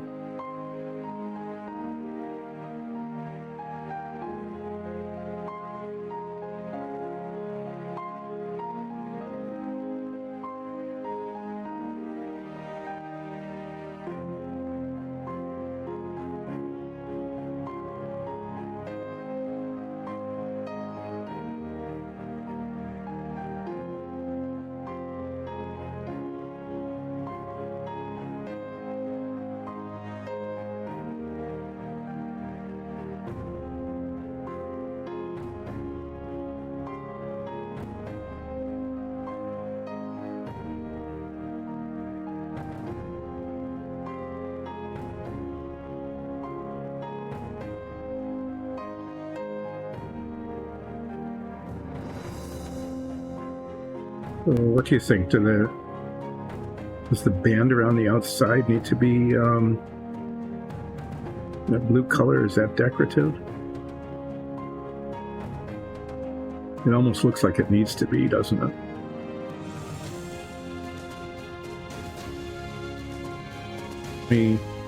Let me just go ahead and do that now that I've decided that it needs to be.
Careful.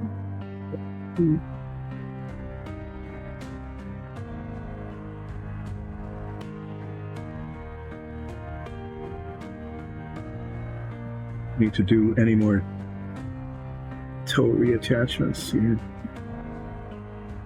I know that kind of emergency surgery is real fun to watch, but yeah, don't need to do any more of it than you absolutely need to do. Okay, so that actually looks a little better. Needs some touching up there. Like I said, it'll be going back and forth actually probably quite a bit doing touch up, but it looks like it needed to be highlighted.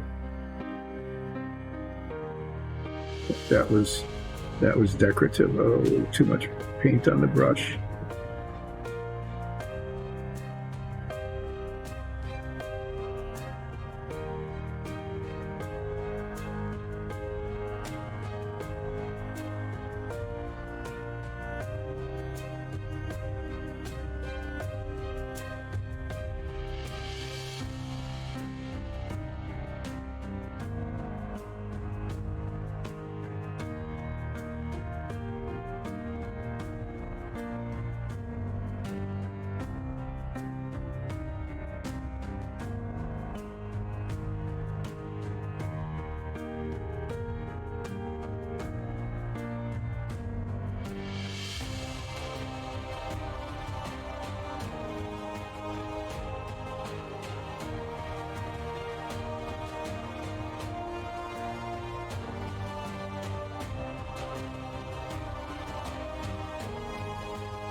Except for a little sloppiness there where I touched it with too much paint. You know, I'll need to do something about this line here. Yep, might need to be a little back and forth between it before it finally settles into something that's acceptable. Get some coverage up here.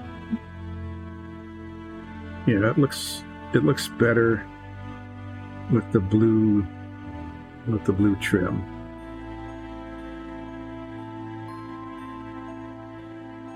Since I have this paint out, and I haven't broken anything yet, take a look again at the banding around the legs to make sure that I've got things covered pretty much where I need to have them covered.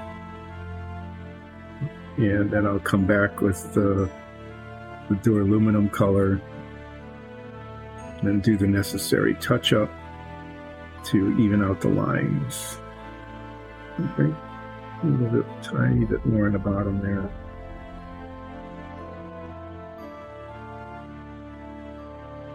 And here, come down.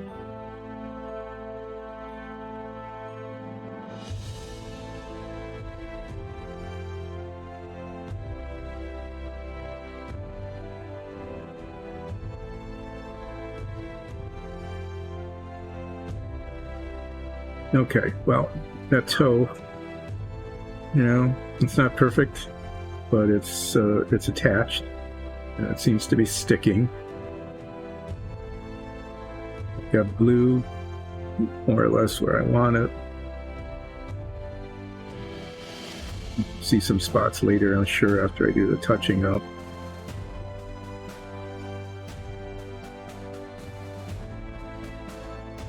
For now, it seems to be okay. I'm going to set this down like this so I don't knock the toe off. Get all of this stuff out of the way, especially the epoxy. That would be a mess. Cap up this blue paint, and I'm going to come down after a little bit of a good grief.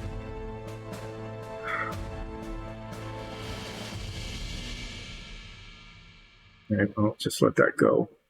I'm going to come down after a little bit of a break and touch up around all these lines to make sure that they're, you know, more or less where I want them. Go back and forth a little bit.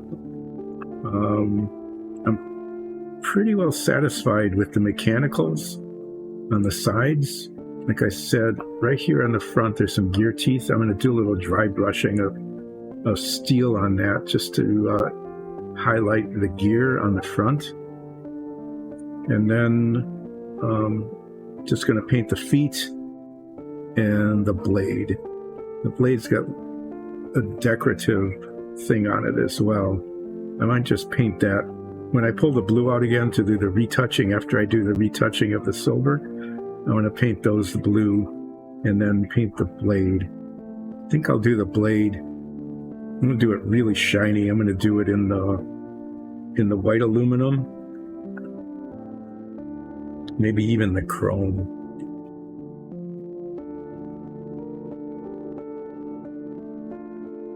Feet.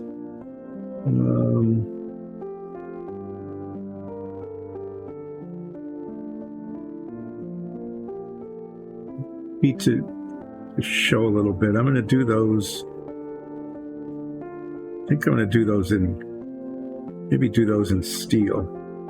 Even though it, you know, there isn't any mechanical reason why they would be done in a steel color. I think I'm just going to do that.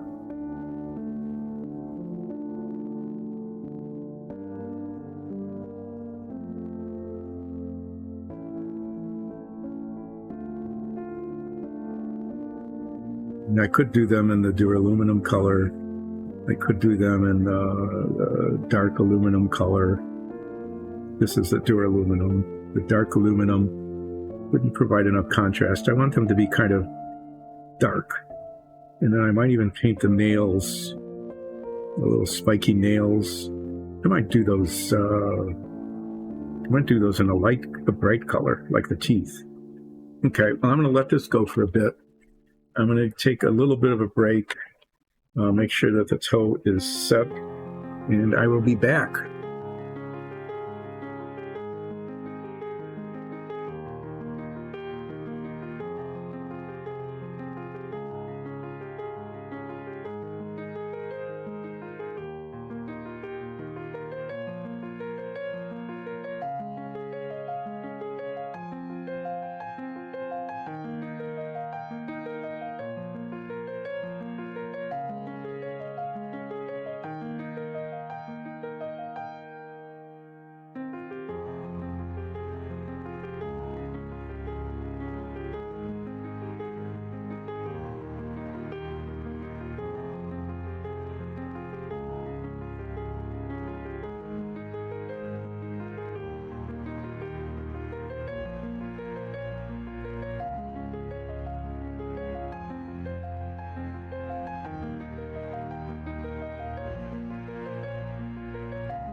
Okay, now I'm back, and what we're going to do, the toe is still adhered, is touch up with this color. That's the armor color, that's the dark aluminum, around the lines, like, you know, just little bits here and there where it looks a little bit ragged. Tried to make it look pretty. Then I found there's a whole spot back here, a big chunk back here that didn't get painted at all. That's not good. But we'll get to that. I'll try not to touch the toes. We'll get to that in a little bit. But first I want to do the touch up around the blue. That'll feel kind of complete.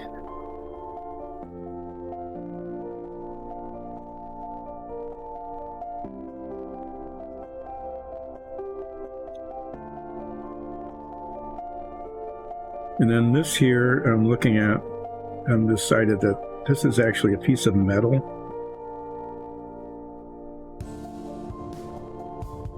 That's attached to the blade. I'm going to actually paint that the same dark aluminum color, and then paint the spikes separately. But let's I'm going to do that first. My hand is still, you know, it doesn't have to be too terribly steady for this. But I was thinking of painting that whole thing the blue color, but it's not. It's actually a piece of metal that's like a reinforcement or something attached to it, and then the decorative spikes are attached to that. And since I'm going to paint this a really bright color, a light color, this will actually show contrast fairly well, I think.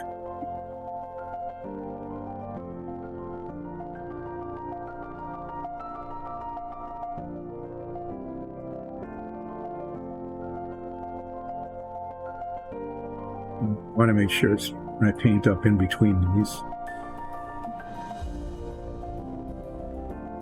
That's the kind of thing that I would miss.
Okay, well, let's start the touching up part. We'll just find spots that need to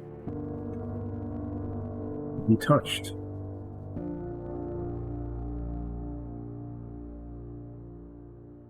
Didn't even cover it there. That's just so weird. That in some places the blue paint just isn't covered. It isn't taking.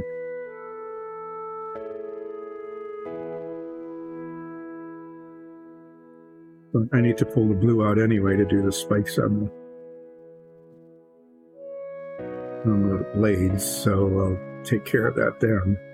But yeah, I mean, there's whole spots there that didn't get painted.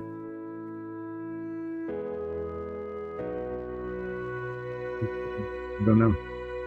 Stuff just isn't adhering to the metallics that well.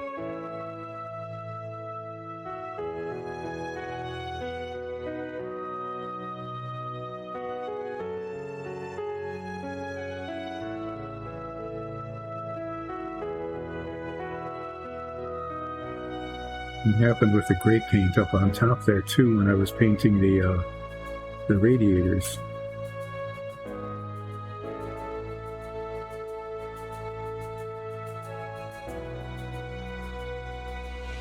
So it's less, seems less about getting this color paint on than it is about getting the blue to adhere at all.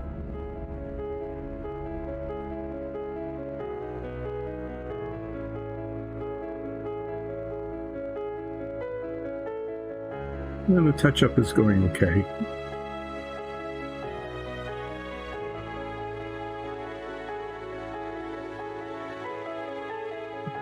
Need to be quite as much of it as I thought there was at first.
Moving out the edges there, trying to decide where the dividing line is here.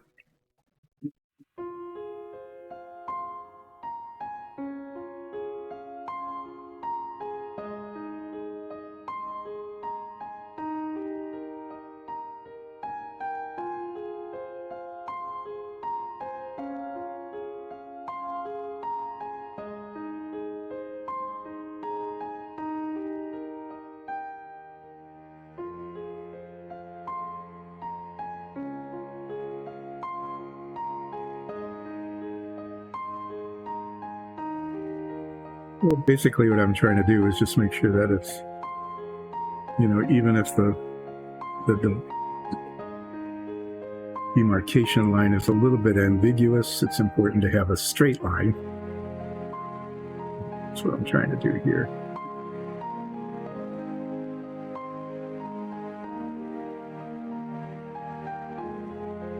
So just keep rotating this, and yeah, there's a spot there that needs to be blue again. I think I pushed the paint up into that, but it went a little too far. There needs a little bit of right in here.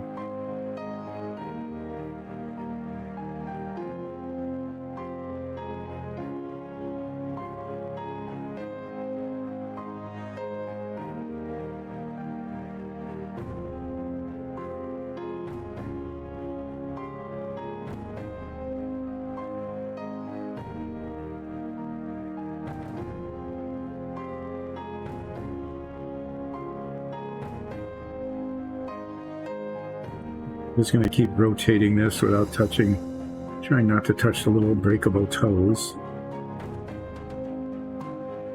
And getting the lines as even in spots where I think they're a little bit like ragged. Before I pull the blue out again, there's some spots that, just didn't get painted well the first time. Hopefully the blue will behave. There's just spots here and there that need to be blued again.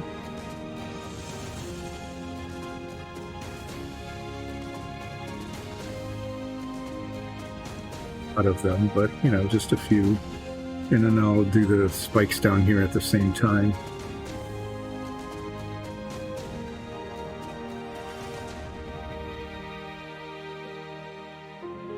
Looks like, oh no, that's part of the weird strapping.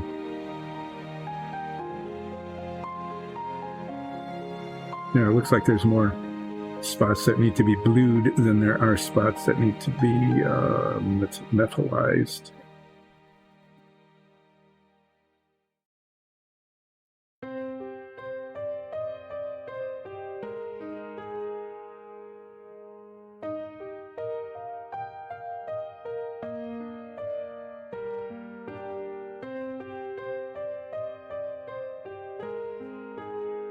for the most part, I think that actually has turned out pretty well. I'm glad I did it in that dark blue color. That's that's a pretty good accent color. But yeah,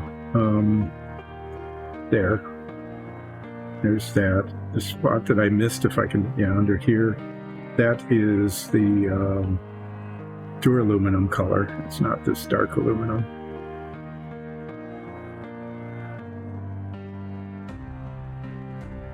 Pull that out again. But I'm going to do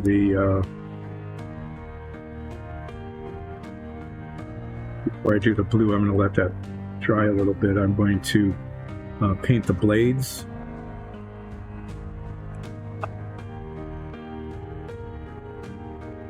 The white aluminum for the blades. No, I'm going to use the chrome. Well, here, I need to use the white aluminum to touch up. I'm just doing little touch-up bits here and there.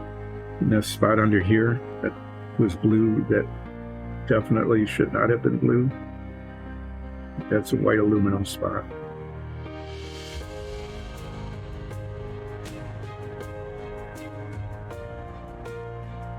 Just do that.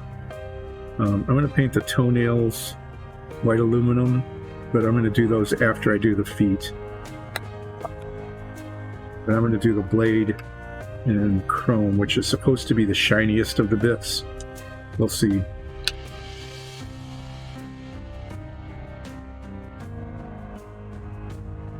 And then we'll do the blue touch-up again, and then the feet in steel, and the toenails, and then just go around the whole thing and look at touching up and probably do like 6 different colors or whatever to make sure that that's done. Try not to touch the toes, which I just did.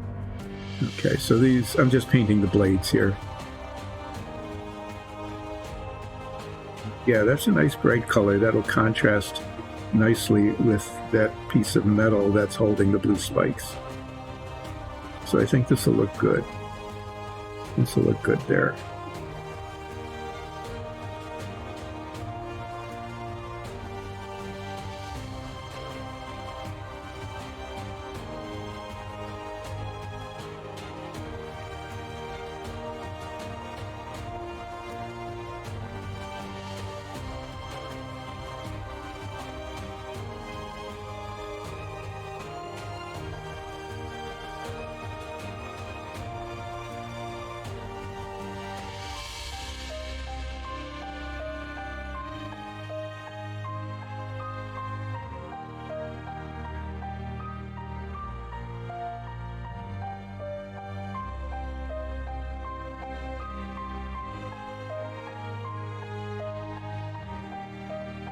As we're getting near the end here, I've been going back and forth about washing. And on one hand, it would make some sense, I guess, since this is the Raptor kind of thing, that it would be, dusty and smoky and beat up, which would call for a good amount of, dark wash here and there. But I'm not going to do that. I'm going to let it be shiny because I kind of like it shiny like this. And let it sit for a bit. And Nikki can take a look at it. Nikki's really good at that kind of highlighting and stuff. And then she can maybe decide whether we want to just put a wash on it or whether we just like the metallic shininess. We haven't used these metallics much before, and there's like 4 different colors on here, and the contrast of the colors is working actually quite well. So I'm kind of like leaving this as in the shininess is kind of just a test case for the use of the metallics. Right now, I think those blades look okay, and I'll just, when I get the blue out next, I'll be touching up those little spikes on the bottom.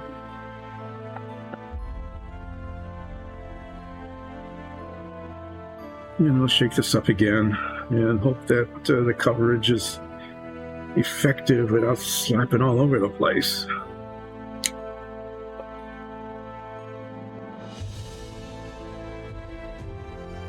So, let's go up here again and take a look around at all the spots that need to be retouched.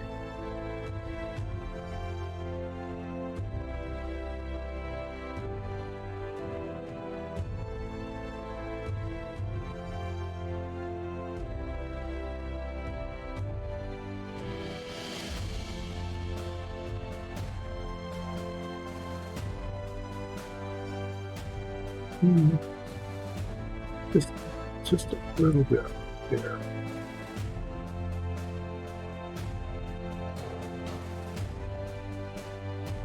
Worked. Looks like okay. Seems to be less of it than I thought there would. Oop.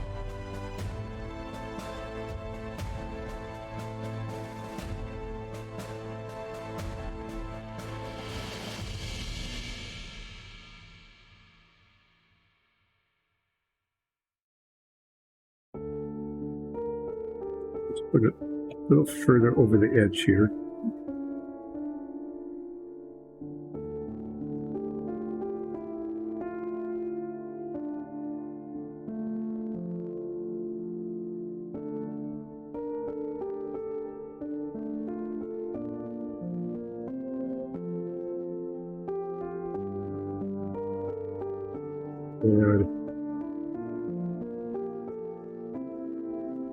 Thing right there. Spot that probably should be blue.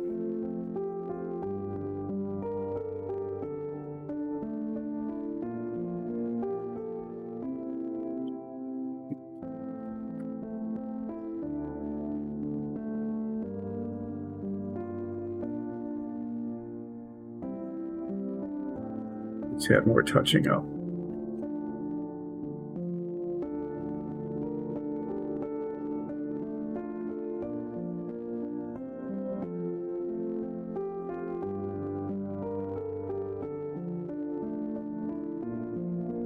It's a little bit here.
Something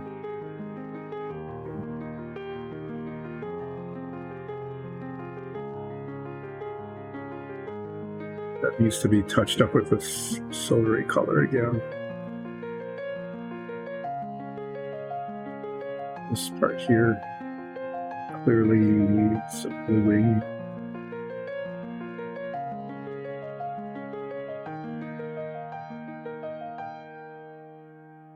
Right in there, I don't know. I think I'm going to try to get a tiny bit of the aluminum color in there. Tiniest little bit.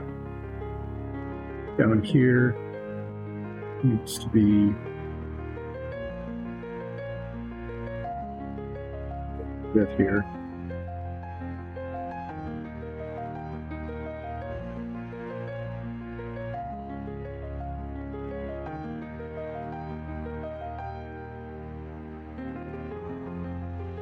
To the edge.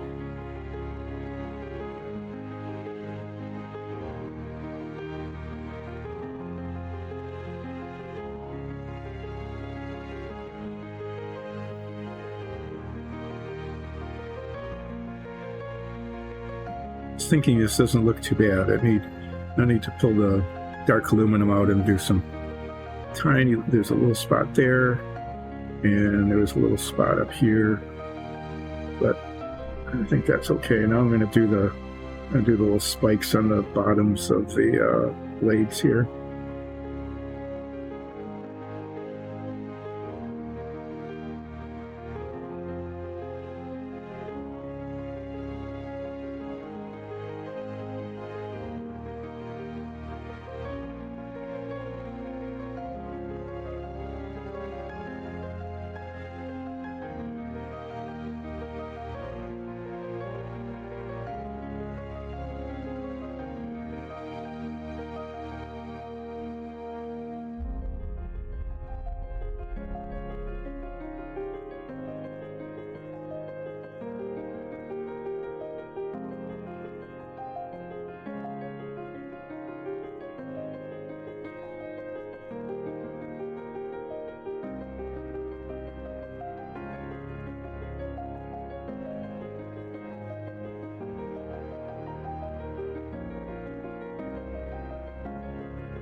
The thing is off camera. That helps, doesn't it? Okay.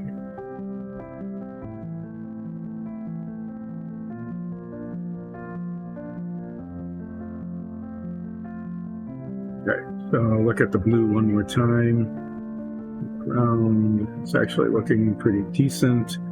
So I need to touch up with two of the metallic colors. I need to do the dark aluminum just around the blue again. Just one final touching up round here and there. And then I need to pull out the aluminum and touch up that spot that I totally missed under the left foot there. Then I'm going to do the steel and paint the feet.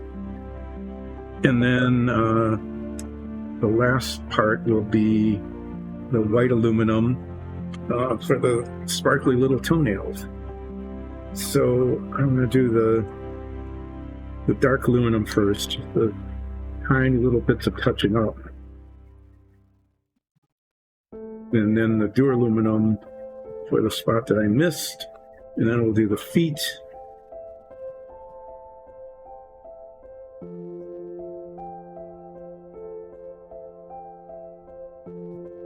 Paint out.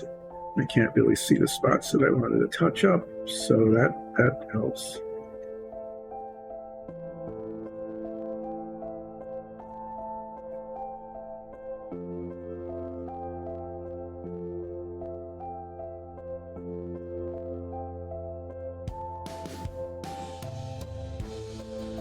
Try to get, see that little blue spot there? Is going to try to get that not blue.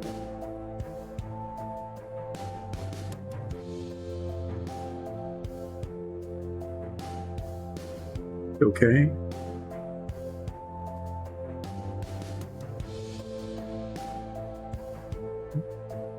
Actually, pretty satisfied with how that's all turned out.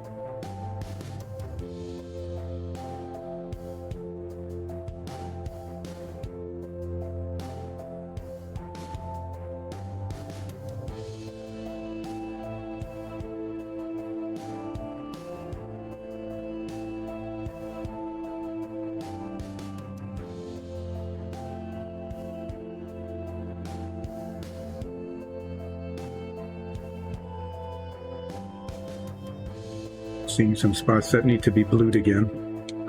Didn't see them before.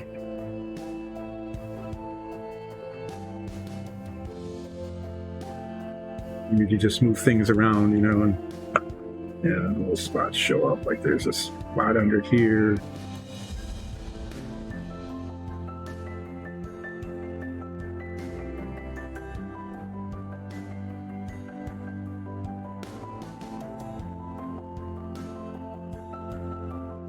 Yep.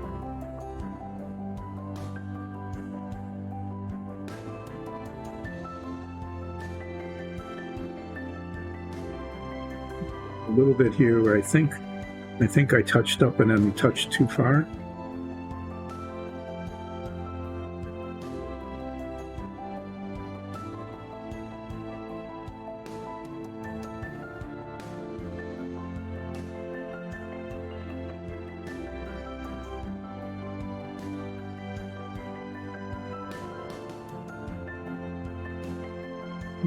Need a 1/10 of a millimeter of just a little spot.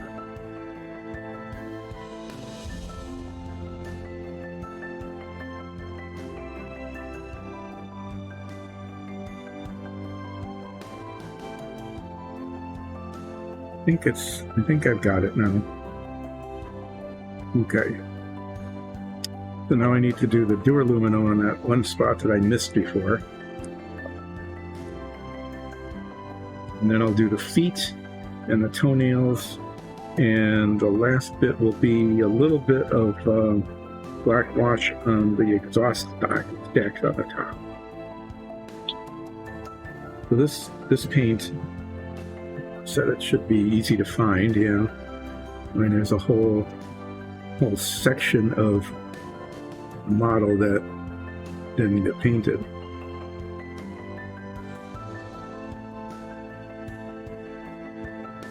Altogether missed.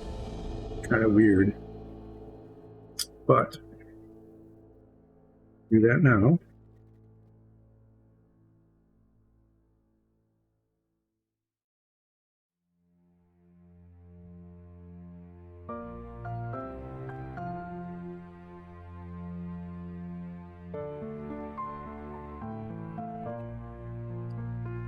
Blue with a big silver spot on it. I should just leave these uncapped, you know, because I keep seeing little spots.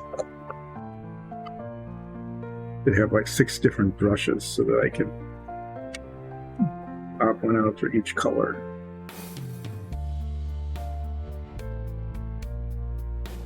Spot here. Eventually I'll get around to doing what I said I was going to do. Who knows when?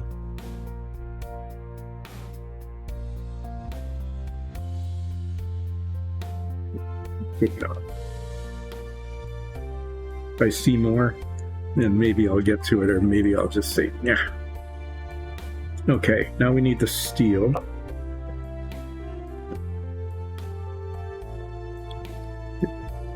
Do its heat.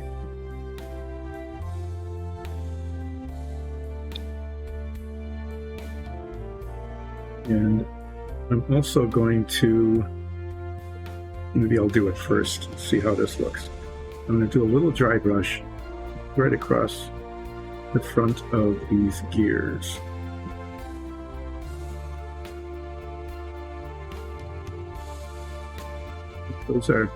That's a nice texture there, and they're right up kind of in front. It'd be nice to have just a little bit of contrast on those.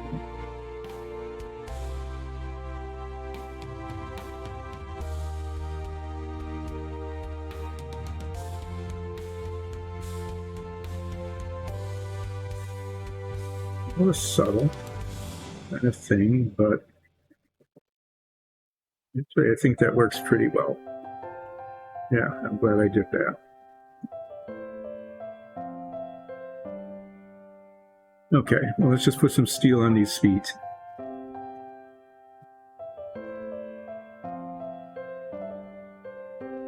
Using this just because I just want the dark to be contrasting, you know, just a heavier color on the bottom.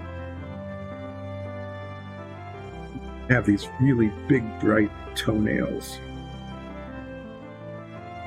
And again, it's just weird. It's like this whole thing is mechanical, but the toes are like organic. So painting on this steel color will kind of hide that, I think, so that they won't look too weirdly out of place. Emphasis will be on the bright, shiny claws at the ends of the feet.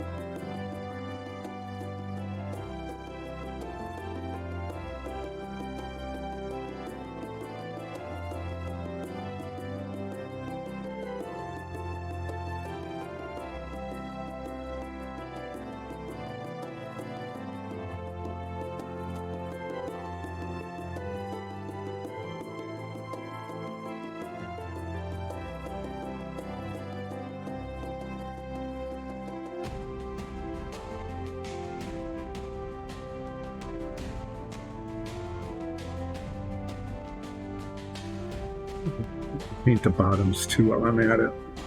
I'm not sure, you know, this lower one is going to be glued down. There's a depression in the stand for it where this actually fits into it.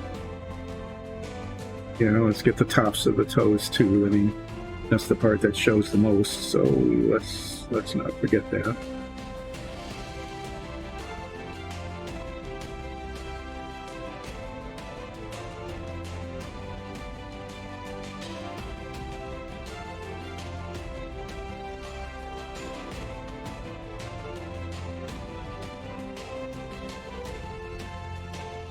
I think the dark looks okay. A little bit out of place, but it kind of makes mechanical sense too that you would put like heavy weight at the bottom.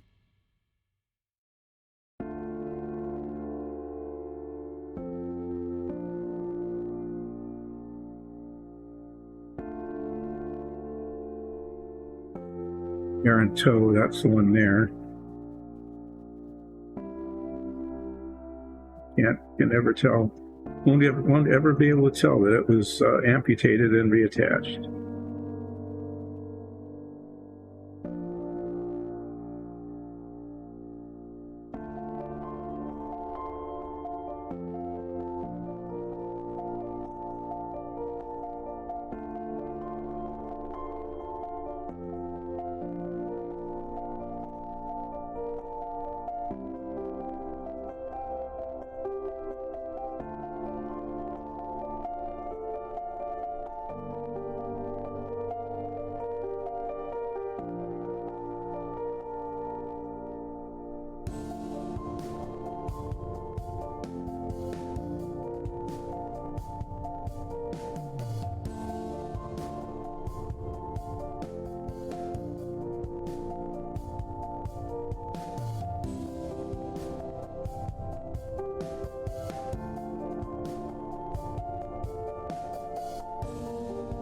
Nice menacing dark sort of base.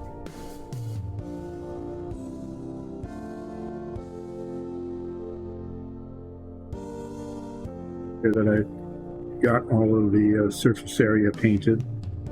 It's really easy, like to forget the inside of one of the toes or something.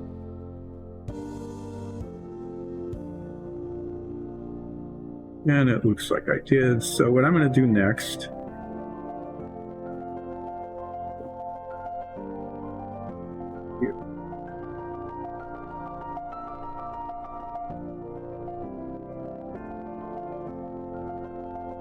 Get out the black wash. Let that dry before I paint the toenails. And as you can see, these smokestacks, just this gray is just really lifeless. So I'm going to put the dark black wash on those to make it look like it's streaked from the soot that was coming out. I want the wash to be, fairly heavy. So be using this that's almost empty anyway. This will be pretty heavily pigmented. And if it comes out looking like mostly black, I think that'll be just fine. Yeah, we're going to paint that on. Now I'm going to do the whole thing.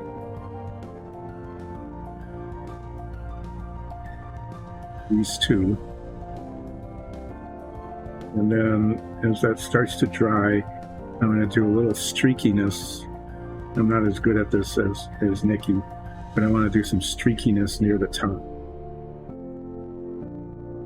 I want the dark to be heavier at the top than at the bottom because that's where the exhaust comes out.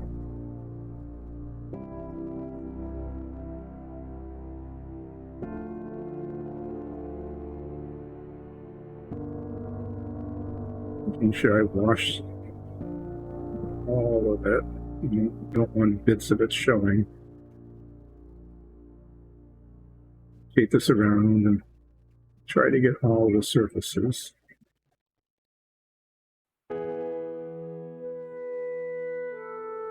And, having some modest success doing.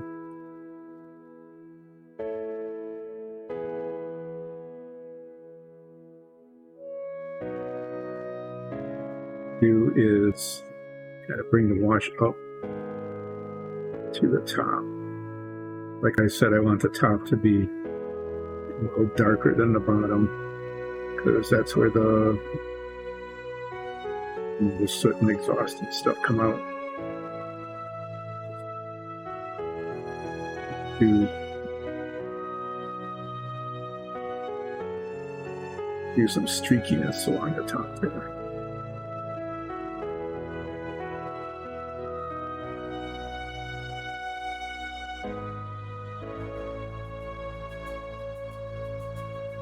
Look at that. Where did that blue paint come from? Right on the top there. That is so weird. And that's a brush thing too. That's not like off my finger because it's not on my fingers.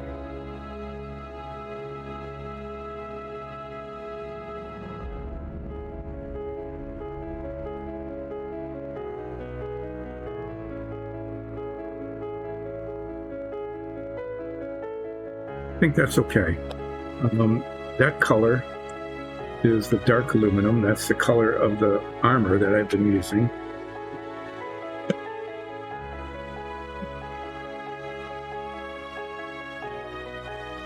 Totally didn't notice that the whole time, but it's right in the top, a big blot right on the top of the bottom.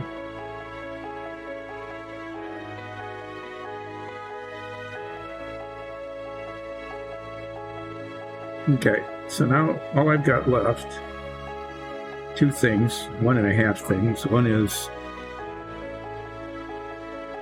get this to cover.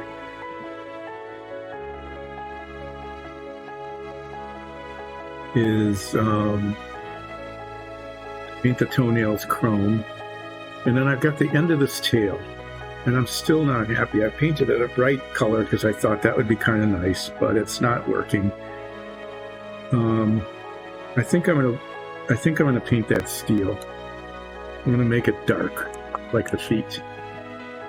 So it would be like the edges of the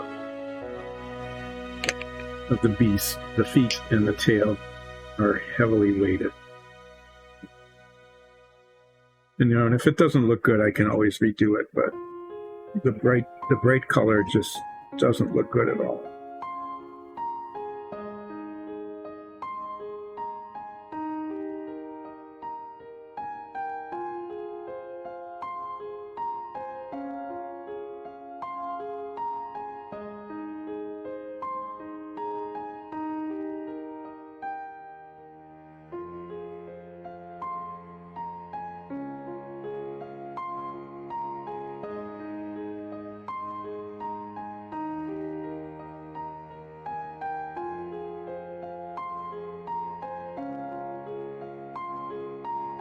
Of course, I sloughed it on there so that I need to pull out.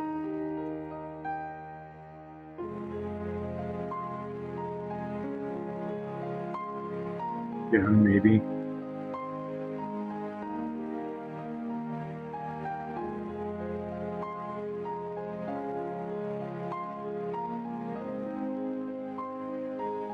You know, that definitely looks better. It definitely looks better darker than it did when it was lighter. If I can get this edging here. If I get it too far, I don't know. I want that to be the same dark color as the cone on the end.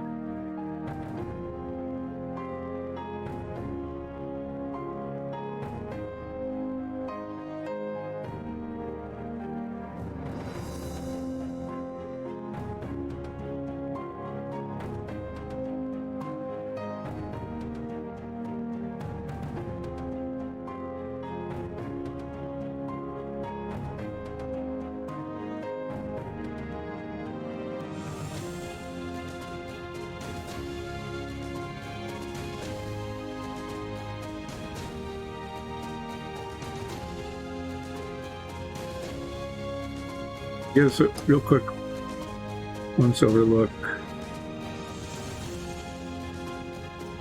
Basically, I'm trying to check to see if I just totally missed something.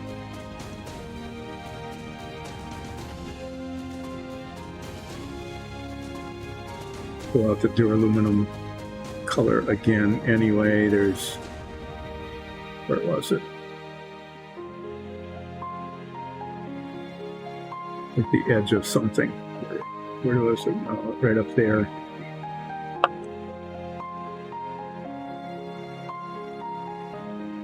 Dark aluminum, sorry. There, that.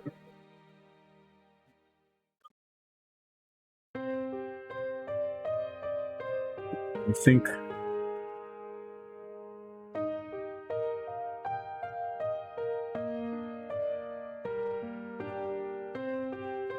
Again, real quick. Okay, well, we got all sorts of metallic colors on this. Now I'm going to paint its toenails, and then what I'm going to do is paint its base. The base is this thing.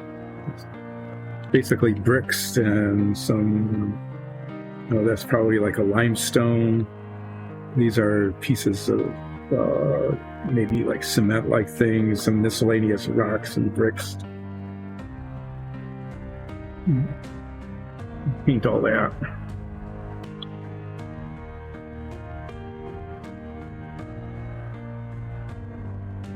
That looks a lot better now that it's washed. So what I want to do here is just paint these little nails at the end.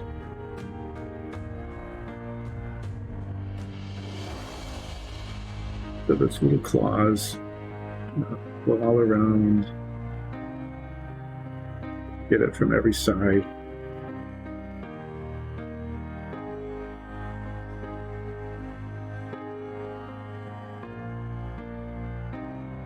Got these heavy metal feet to weight it down, but then it has to have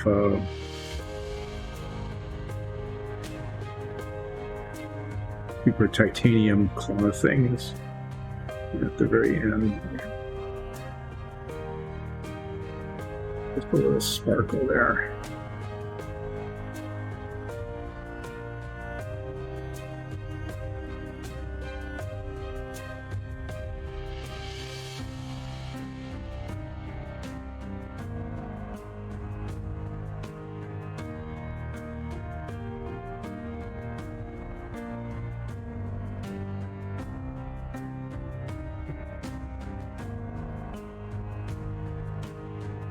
Those shiny claws, and I'll do the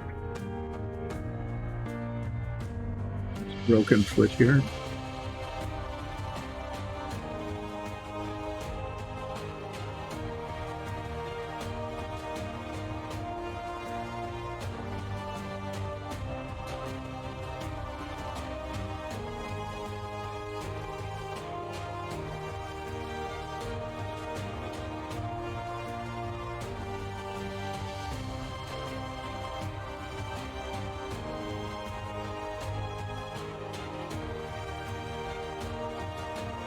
This was the second raptor. Flesh and blood, and one mechanical that lost a claw and needed to have it replaced. It's getting to be kind of a motif of this show is to break claws off of raptors and glue them back on.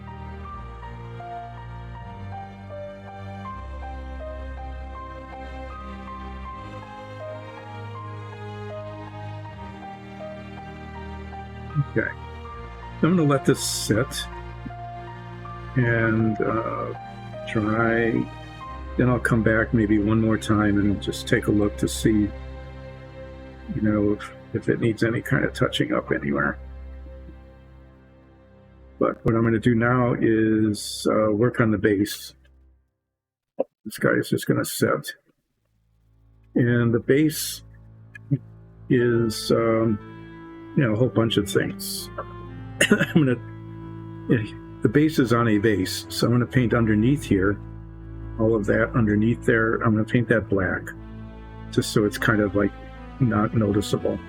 And then I'm going to paint the bricks, and I think this, yeah, these are bricks too. It's all just brick. And then there's some miscellaneous little pieces of brick here.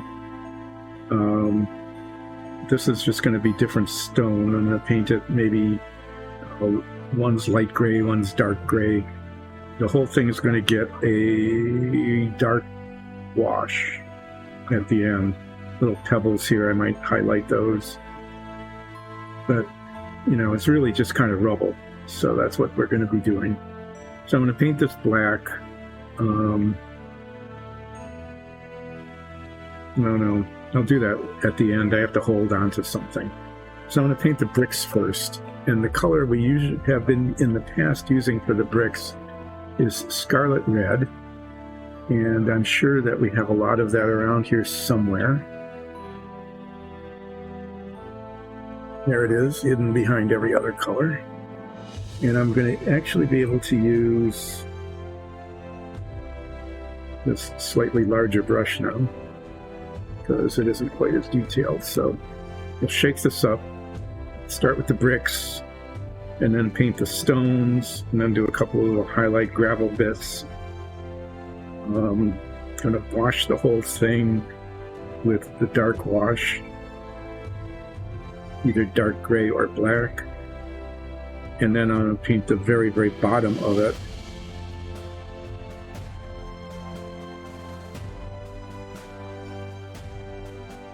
Base of the base, I'll paint that black. But right now, I don't know. I don't know if it's going to hold or not. But we have these things. I might just use. I'll try to use one of these.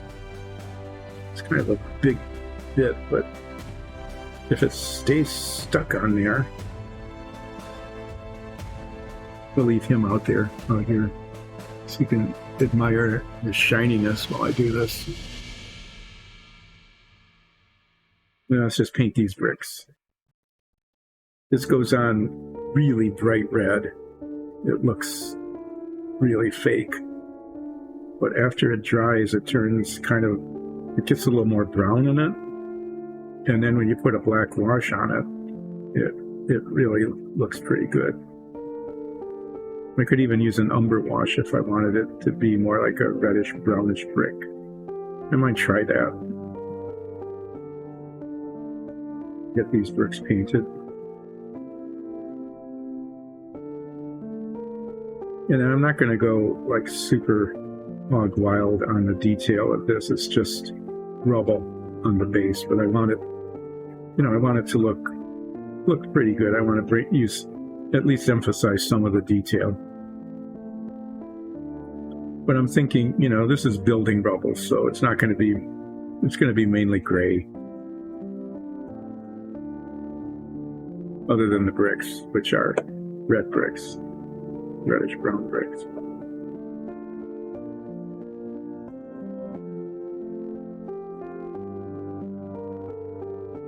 Kind of a huge change of pace to be painting like several square millimeters of surface with one color.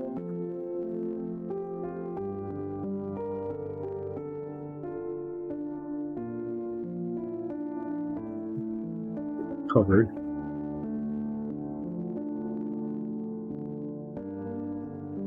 So it looks like a really fake color, but we found that this color with a wash on it, after it dries and it's washed, it looks pretty decent.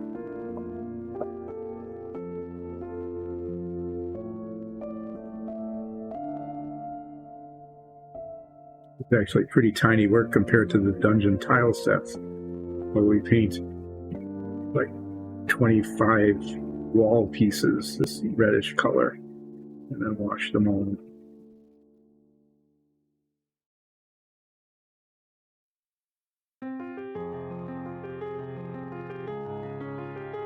Maybe someday we'll do a dungeon on show again, just to show how we prepare our dungeon tiles for our D&D stream.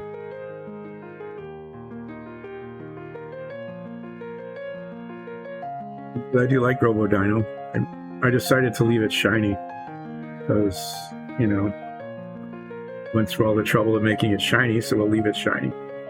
Let's see, some of these are like pieces of brick. Whether you like it or not, these are going to be little pieces of brick rubble.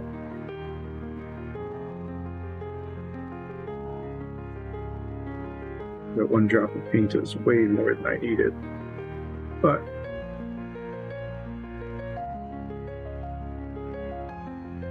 wear those edges off when I bring the other color out. I just want to get into it. I have no idea what this is supposed to be.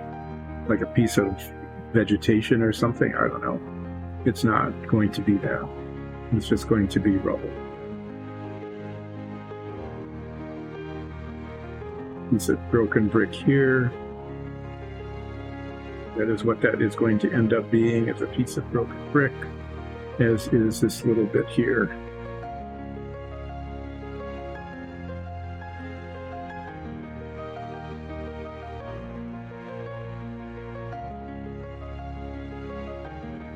Okay, so I'm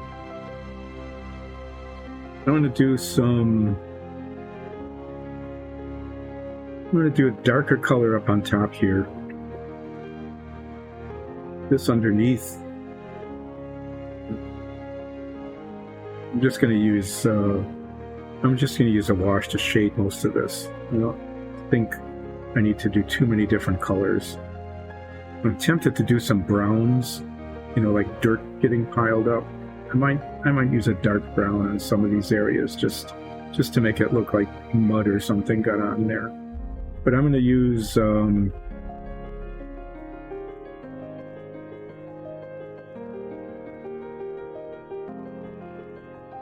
like a medium gray first.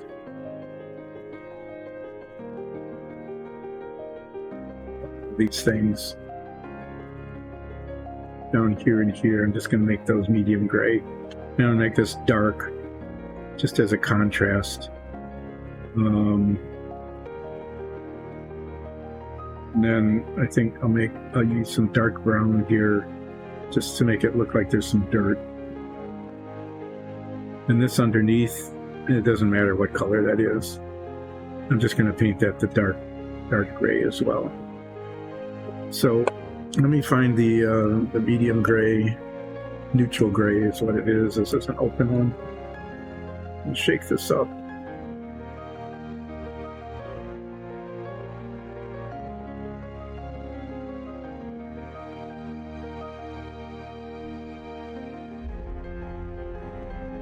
And let the RoboDino lurk in the background. It's been a long time since I painted this kind of like terrain. There's a nail there, or a screw. It's magnetized on the bottom. It was gripping.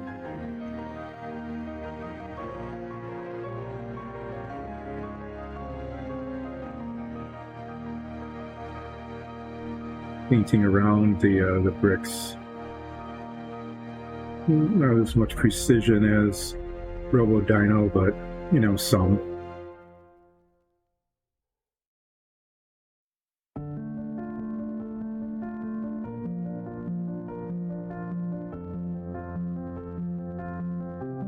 that up with a little red in the bit.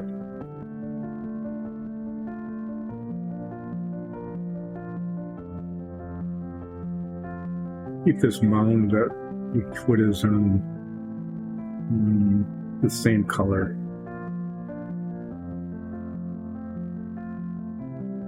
Paint this dark, but I don't know what it's standing on. That's just, I mean, the model just did that, so it had a thing to stand on, but it's not really clear, you know, what it's supposed to be, as opposed to just like mud or something.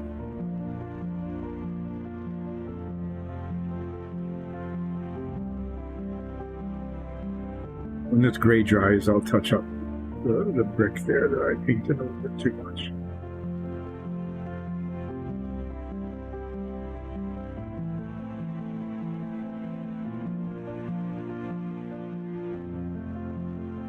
Paint down the side of it. And there's dirt underneath. I'm going to paint the dark gray that I use for the top here. This is going to look pretty dead until the wash is on it. Use that kind of unpainted to remind myself to paint it dark brown to make it look like just a pile of like mud or something.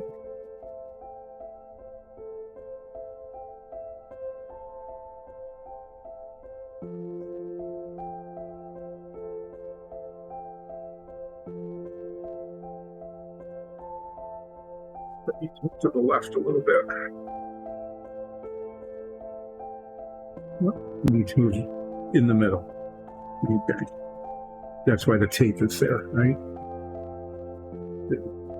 Demarcate where the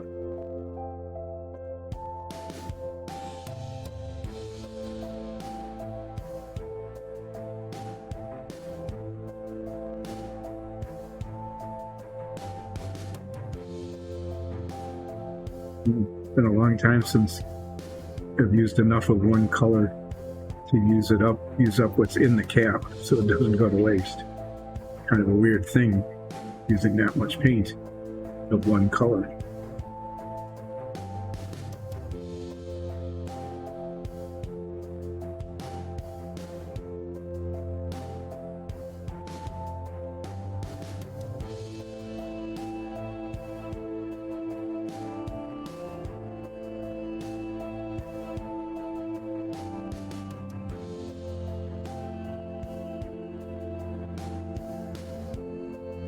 See, the bright redness is starting to be less bright.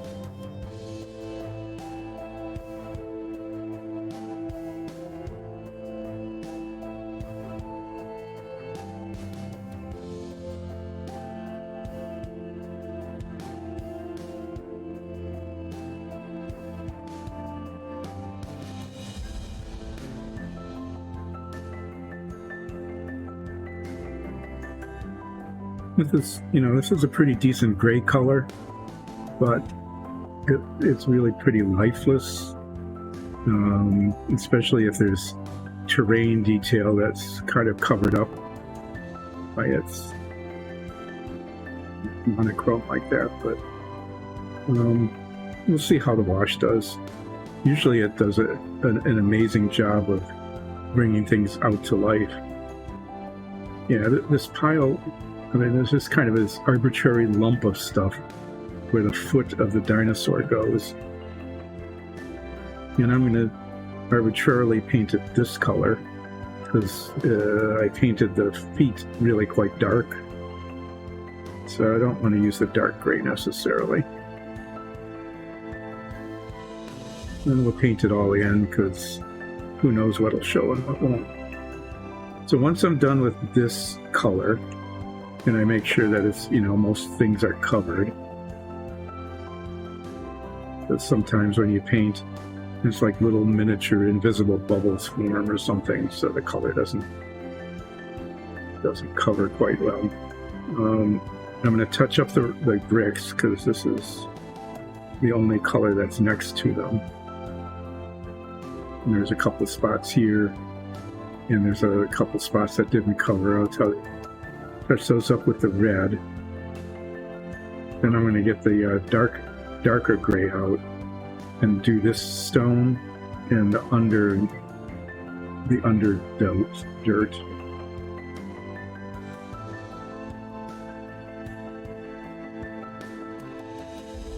See, like here, you know, I painted that, but because of the texture or whatever, here, there's spots where the paint didn't take.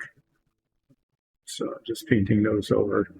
And I'm painting up to where the edge of the arbitrary dino foot lump is.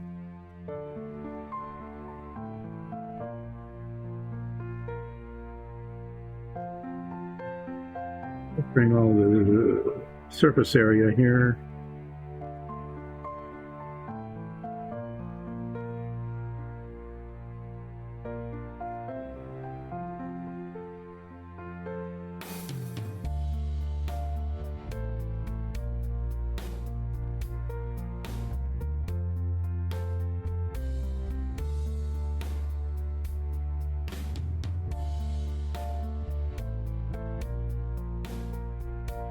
Some of this uneven coverage will be taken care of with the wash, fill in, but I just wanted to make sure that was done. Okay, so we'll cap this up.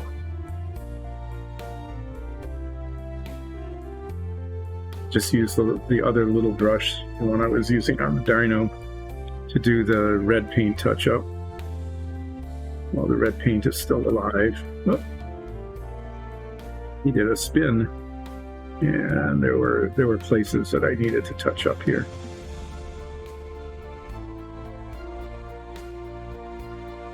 Put the red back where it needed to be.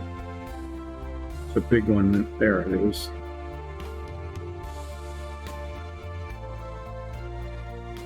Side of this brick here.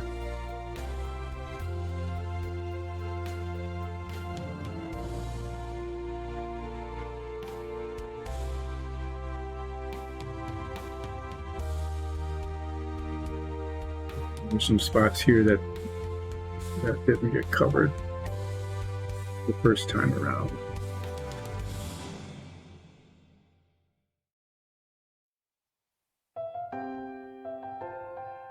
Okay, there's a spot there. Get that. And then, you know, I think this is going to be pretty good for just a rubbly base. So I'm going to get the dark gray out now. Called dark gray. Paint this one thing here and the under bits. I grab a brown, a dark brown. It won't take the wash very well, but I just wanted to make it look like there's, you know, some bits of mud, that kind of thing. I can use slightly larger brush here. And this isn't real precision work, it's just, you know, going up to the edges here and down around the sides.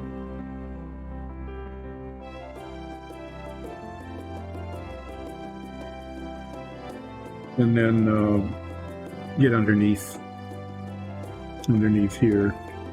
And then I'm going to paint the very bottom of this a dark, really dark gray black. You know, that's the smooth part that's below the printed part.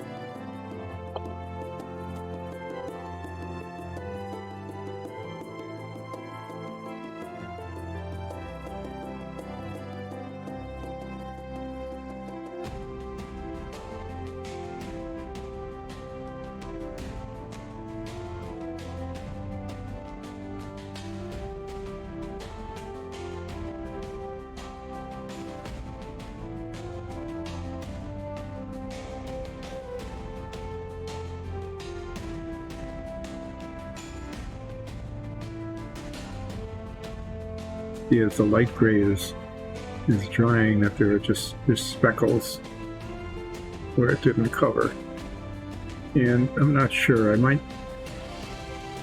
might touch those up, or I might just wait for the wash to fill those spots in. I'm not sure. And we'll decide after I paint the little mud piles. See how it all ends up looking.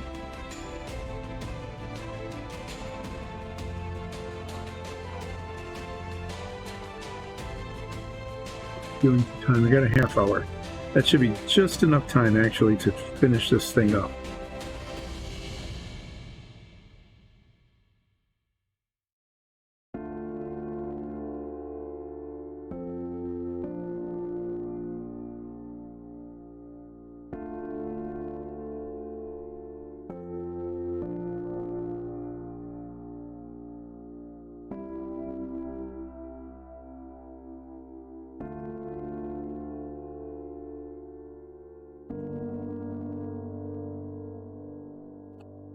There's some little spots and speckles and things that I'm going to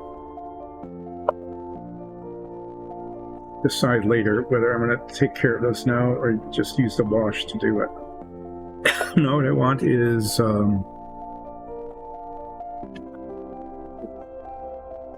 dark brown. Check to see which one it is. Flat brown. I want it pretty dark. I don't want to... No, I don't know.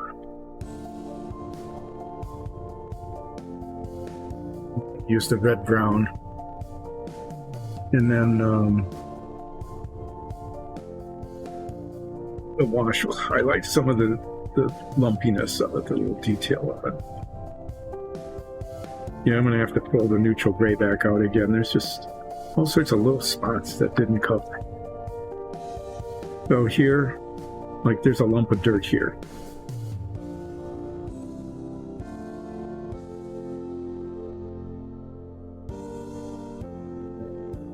That's just mud or something that fell on the surface of all the broken brick and plaster.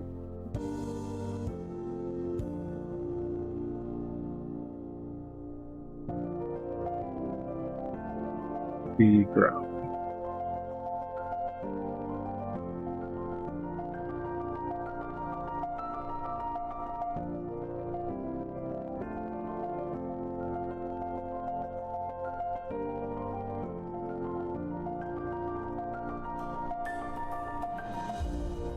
Maybe a giant animal just did a do there or something. I don't know. Kind of weird looking, isn't it? Just the shape of it. But it is what it is. So here's another little pile of this stuff. And I'll just kind of paint it in.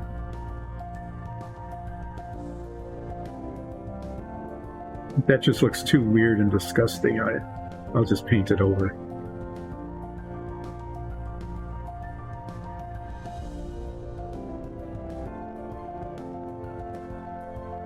I didn't expect it to look quite like that.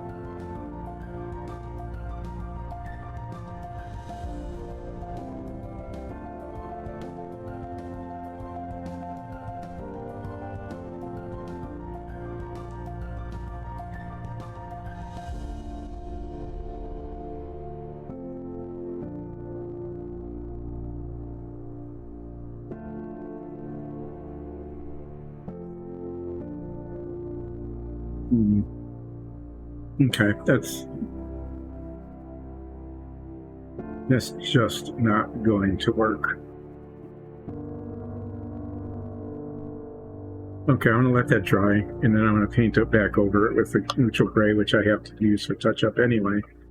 And I think what I'm going to end up doing is, if I want to highlight that at all, I'm just going to take the dark gray back out and, put it on there, because it really doesn't look like it belongs. Just not at all.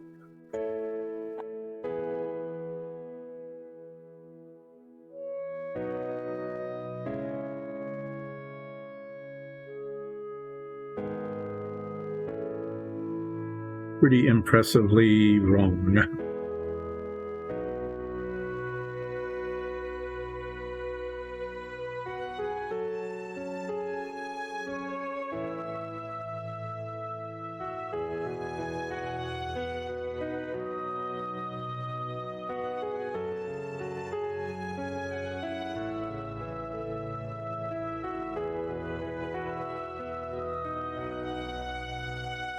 but the paint is a little wet underneath, and I think that's okay. It gives it kind of a gray streakiness that I'm going to spread around.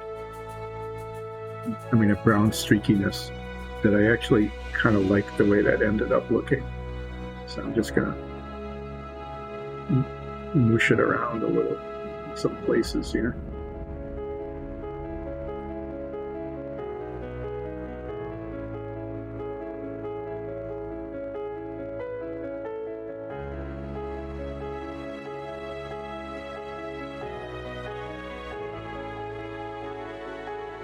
Guessing that maybe the umber should work better than the black wash on this.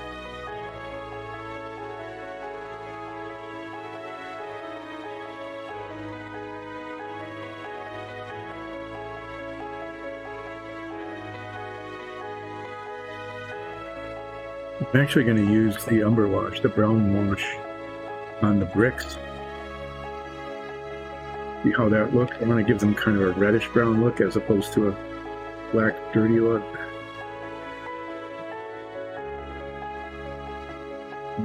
Kind of a, and then you know, if that doesn't work, I'll just paint over them again. I got a little bit of time.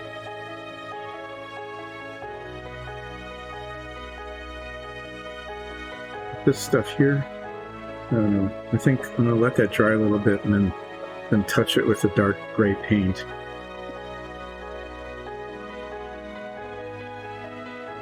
First, get the umber wash and try it on the bricks and see how it looks.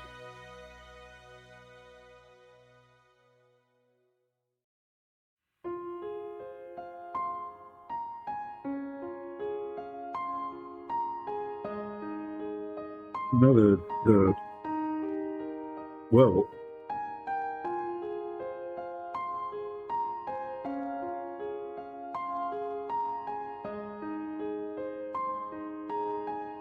Pigment on that has gotten weird, but that might end up looking okay when it dries. So I'm gonna leave it for now. Worst comes to worst, I will put the red paint out, paint it over, and try again. But the color I was expecting was nearly done, so it might just be like the pigment has gotten odd. I'm not sure.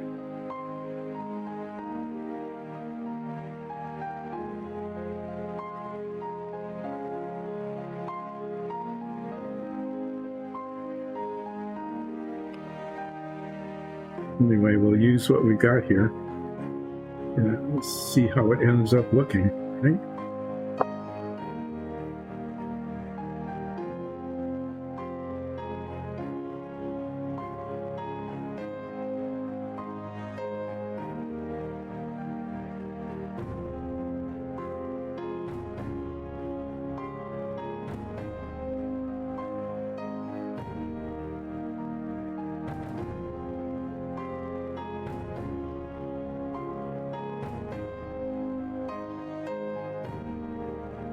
It definitely does a good job of toning down the bright red.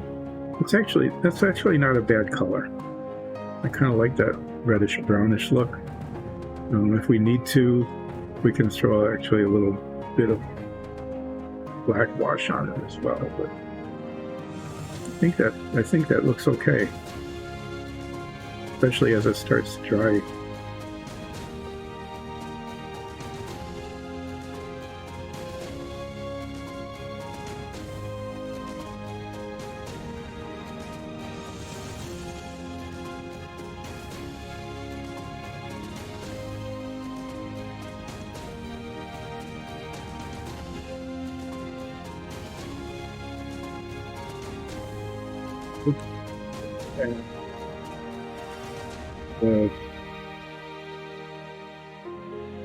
There's some.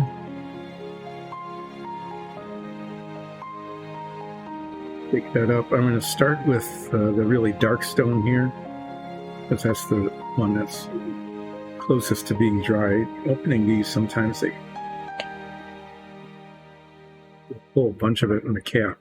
I'm going to move this out of the way for now, because this is going to be a little bit messier than the other stuff, and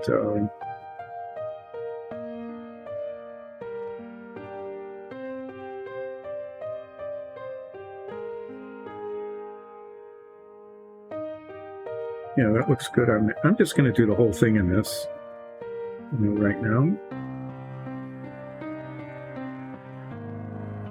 Bring out a lot of the texture of the print, and I think it will actually end up looking okay.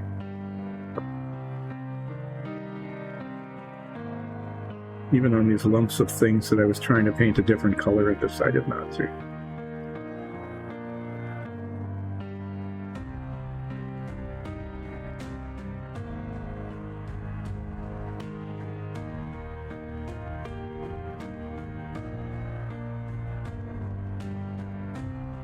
Well, it settles in the depressions and about the texture of the print really well after the gray paint, the base coat, made it look kind of flat. It goes on nice and quick. It's covering pretty well.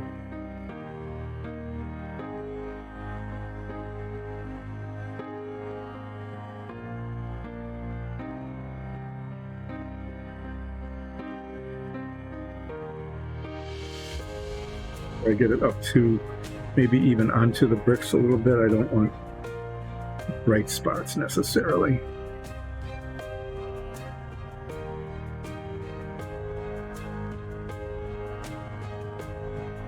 Darker than the others, and I think that's okay.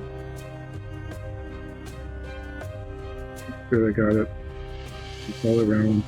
I like that turned out okay. The umber wash on that. That gave it kind of an okay color.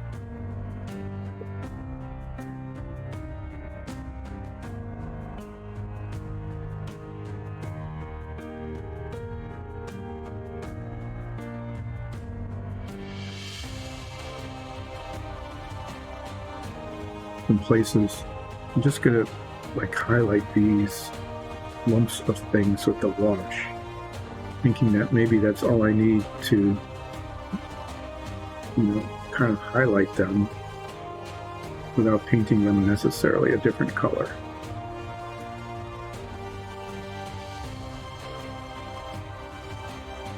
Because it'll get lighter as it dries, but there should be enough color contrast and just kind of rough surface looking texture.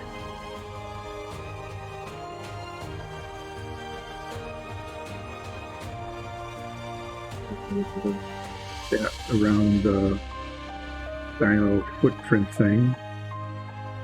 And again, I don't know what this was supposed to be, but it's gone.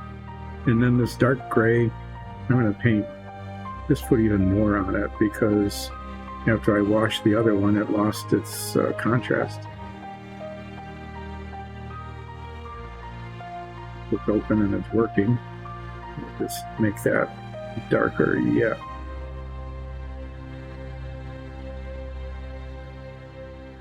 But you can see that it just those washes just livened everything up. I mean, the bricks look pretty good. The stones have some life to them.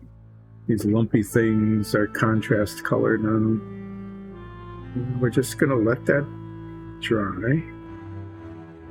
Yeah, well, I pull out, make sure I didn't miss any spots. I don't want, like here, I just don't need bright highlights, even if it's off to the side. You miss a spot with this and the gray under shows shiny. Yeah, that's going to be okay. I'm glad I did some extra on that so that it looks dark again. Almost tempted to do the same thing here, but I'm not going to.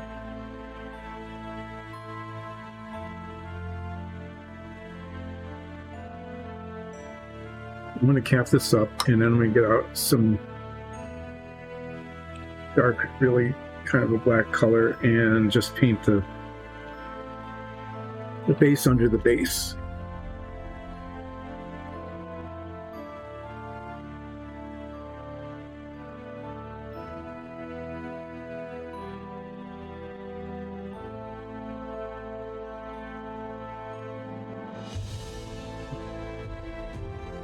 Become our favorite dark color. It's called NATO black, which is a little warmer tone than just the black.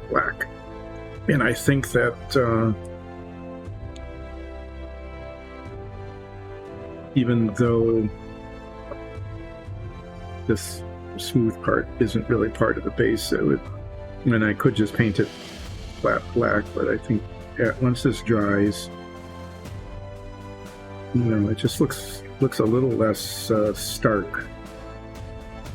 Maybe just a little more natural, especially up against the stone like this, than the flat black would. We definitely don't want anything shiny there. So when this dries, it'll be a little less greenish than you see it now. More grayish.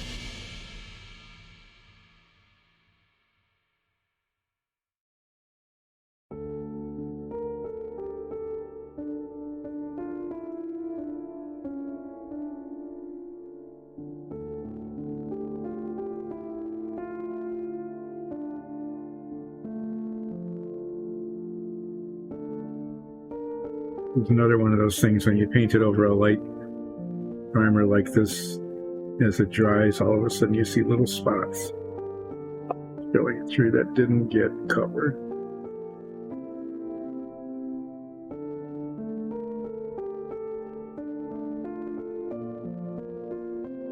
Trying to wash this, so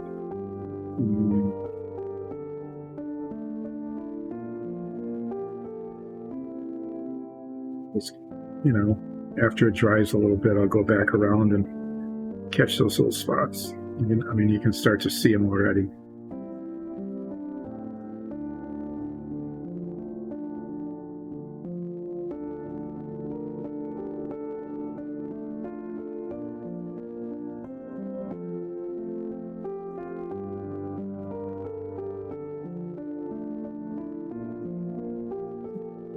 One of the other colors,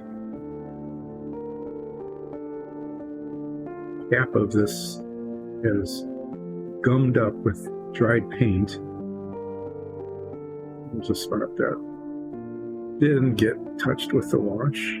It's underneath things, but from the right angle you can very much see it. So while this is out,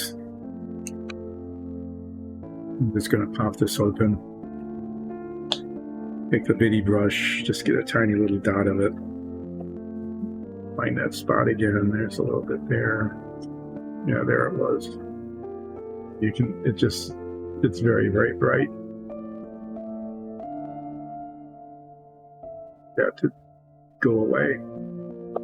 Okay, well this worked out okay. The second coat of the wash up here made this nice and dark compared to the others. Just since I've got this brush out, I'm just going to brush more onto this. These raised areas here.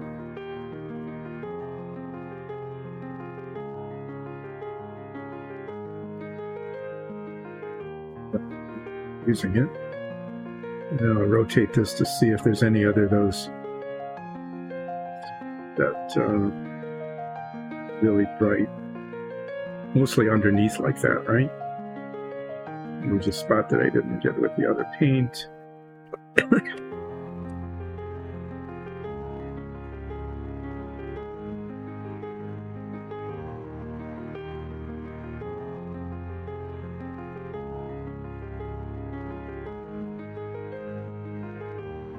Yeah, I'm sure as I rotate this again, I will see more after I cap the paint up and put it away and wash the brushes. For now, think this is going okay.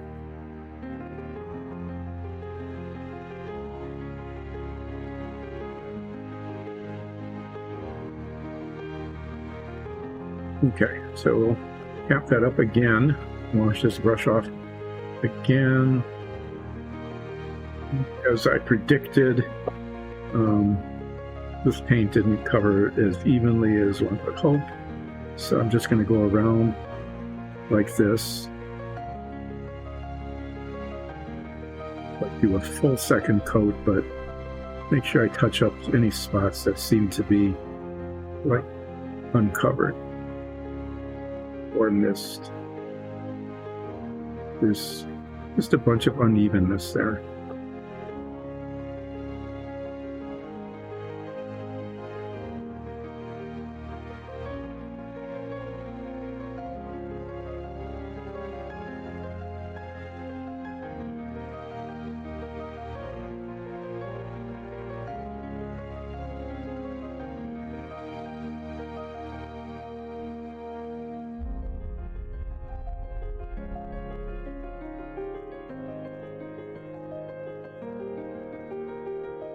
Okay, so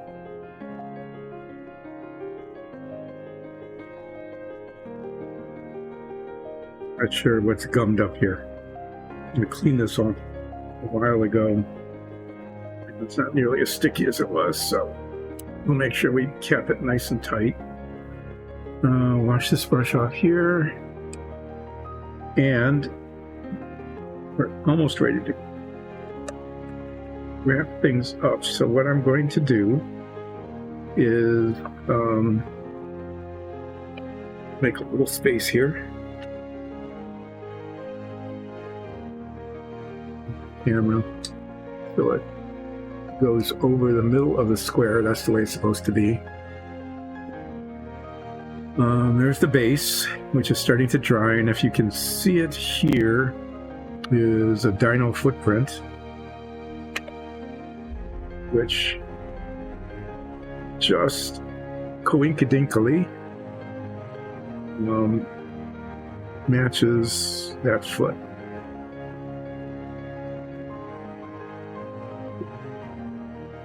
In there, it's right in there like that. No.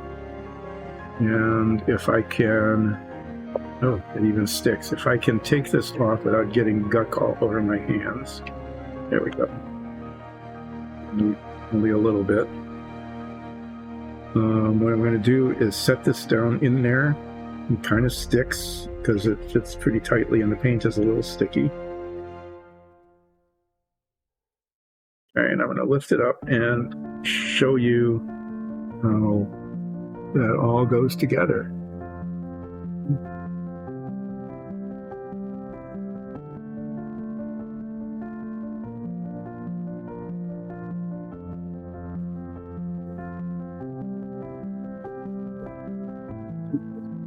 Brush in there, but that's how the big shiny blue-eyed white dragon is stomping on the rubble it created. And I think, you know, for the most part, it turned out really pretty well.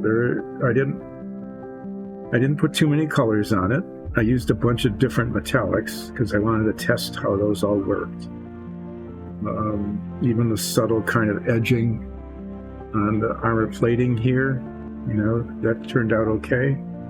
The bright scythe claw against the kind of dark aluminum. The dark feet look okay. The shiny nails are shiny. And the little copper riveting along the side, I think, is subtle but not silly looking. I mean, it's structural. It holds it together and it maintains flexibility. The plumbing on the top looks decent. Fierce. Breathes fire. I think we might even have some fire flame things that go in that. I'm not sure. And the dark, kind of grayish blue trim, just not in very many places, but just around the edges and things, I think turned out okay. And you can see the mechanism. I really don't want to put wash on it, I think. I just want to leave it shiny. So there, that's it. This is destructive mecha dino turned out to look like. Got it down here. It will stay if I... Yeah, I'm going to have to glue that in, but it, you know, that just fits right in that spot. There we go. You. So, that's it. Mecha Dino and base looks to be completed. I'm fairly well satisfied with it. Whoop. Mecha Dino lost. I mean, it was doing fine, and then it just fell right over. And the world is saved. Or, well, it's not really. It's destroyed. But mutual assured destruction. Okay, so there's the tableau. It fell over on its own. It's just going to lay there for now until I cement it in, probably. That's it. So thank you for joining in. Appreciate it. If you like what we're doing, you can go to patreon.com, Dice and Dungeons, and support us. That would be really appreciated if you were willing to do that. Or you can subscribe to us on Twitch, which is, I think, what we're on right now. And our show on Sunday at 2 p.m. We broadcast with a live chat. It's a recorded show, but the chat is live as things go on, so that's kind of a cool thing. Or you can catch it later on YouTube and I think podcasts if you just want to listen to it. So again, all of you who joined in, thank you so much. A new follower, thank you even more. That's really appreciated. We are doing painting, by the way, on Monday, Wednesdays, and Fridays from 10 until 2. Nikki, my daughter, does most of the painting because she's way better at it than I am. But I try to do at least once, maybe twice a week. We'll see what comes up next week. So again, thanks everybody. Follow us. There's a podcast for the D&D campaign that is broadcast on Sundays. And to be honest, the moderator, is there a moderator on, can let you know whether there's a podcast of this as well. I am not much involved in the technical part of it. In fact, I do this sort of thing. And I play one of the characters on Sunday on our D&D campaign. So anybody out there who can answer the question about whether the painting is podcast as well? Hello? Well, I'll just keep chatting until someone answers. But yes, Dice and I think it's Dice and Dungeons. Dice and Dungeons. Check us out on social media. I'm sorry, I really don't have that information. I'm not that much involved in it. But yeah, especially I know there's a podcast though for the D&D campaign that we do. So you can listen in on those. We are really very entertaining. We're a very entertaining group. And there's a lot of chat going on so that you can figure out what's going on even if you can't see it. But thanks for joining. Really appreciate that. So Monday, Wednesdays, and Fridays, painting. Nikki usually does some really amazing kind of work. Oh, since you're watching, I'll just show you what she's done. She's a druid. And a druid can turn into things like this crab. Did that last week. It's pretty good. And this two-headed guy. Her work is really, really great. I do these kinds of things that are a little bit easier and simpler. The most complicated thing I did was this Here's the other Raptor. This is the one that's not mechanical. So I did this guy with some stripes and a little feathering on the back. Turned out okay. Not as good as hers, but, you know, not too bad. If they had a fight, who would win? Oh, thank you, Apollo. Anyway, yeah. To do that. But if he runs out of steam, then this guy wins. Oh yeah, this was the other Raptor that actually lost a toe. Managed to glue that back on. Anyway, thanks so much for joining in. And Apollo will fill you in a little bit more about what we have available. And I am going to probably clean up.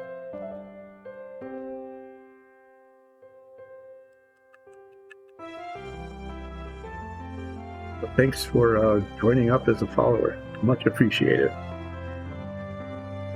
Hopefully you will tune in a couple of times a week and watch the other painting that we do. And if you have a chance, either watch or listen in on our D&D campaign. It's really a lot of fun. So I am going to say goodbye for the day. Thank you all again. And see you. Yeah, I'm afraid the stream is almost over. We finish at 2. But we go from 10 to 2, and we're Eastern time. So I'm not sure where you're located, in what time zone. But that's when we go. 10 to 2 on Mondays, Wednesdays, and Fridays. Well, yeah, nice meeting you. And please do join us. We've got some really interesting things coming in that we'll be painting.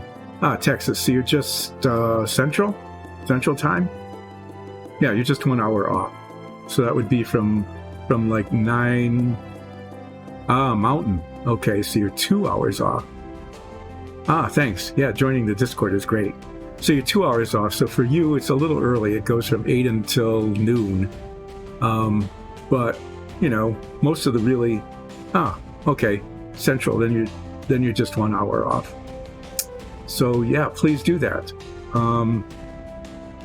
Join us when you can. So for you, it would be from 9 until 1. So yeah, there we go. Back and forth. We just lost an hour. Anyway, the second half of the show is actually more interesting than the first. Anyway, so yeah, if you could join us your time from like 10 until noon, that would be terrific. And you catch the whole second half if you're not up that early. But yeah, the time zones make a difference. We tried doing this a little later in the day. We tried doing it from noon until 4 on Eastern time. But I don't know, it just didn't work for the audience or for us that well. And I know people don't necessarily want to sit around for 4 hours. You know, you want to see just bits of it. But yeah, please join in when you can. Mondays, Wednesdays, and Fridays. For you, from 8 until noon. Okay? So, thanks an awful lot. Really appreciate it. I'll be signing off, and hopefully we will see you all next week.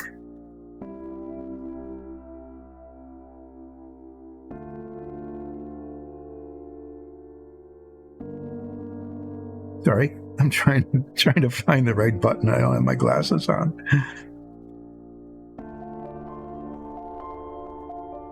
There it is, right where it always is. Okay, thanks again.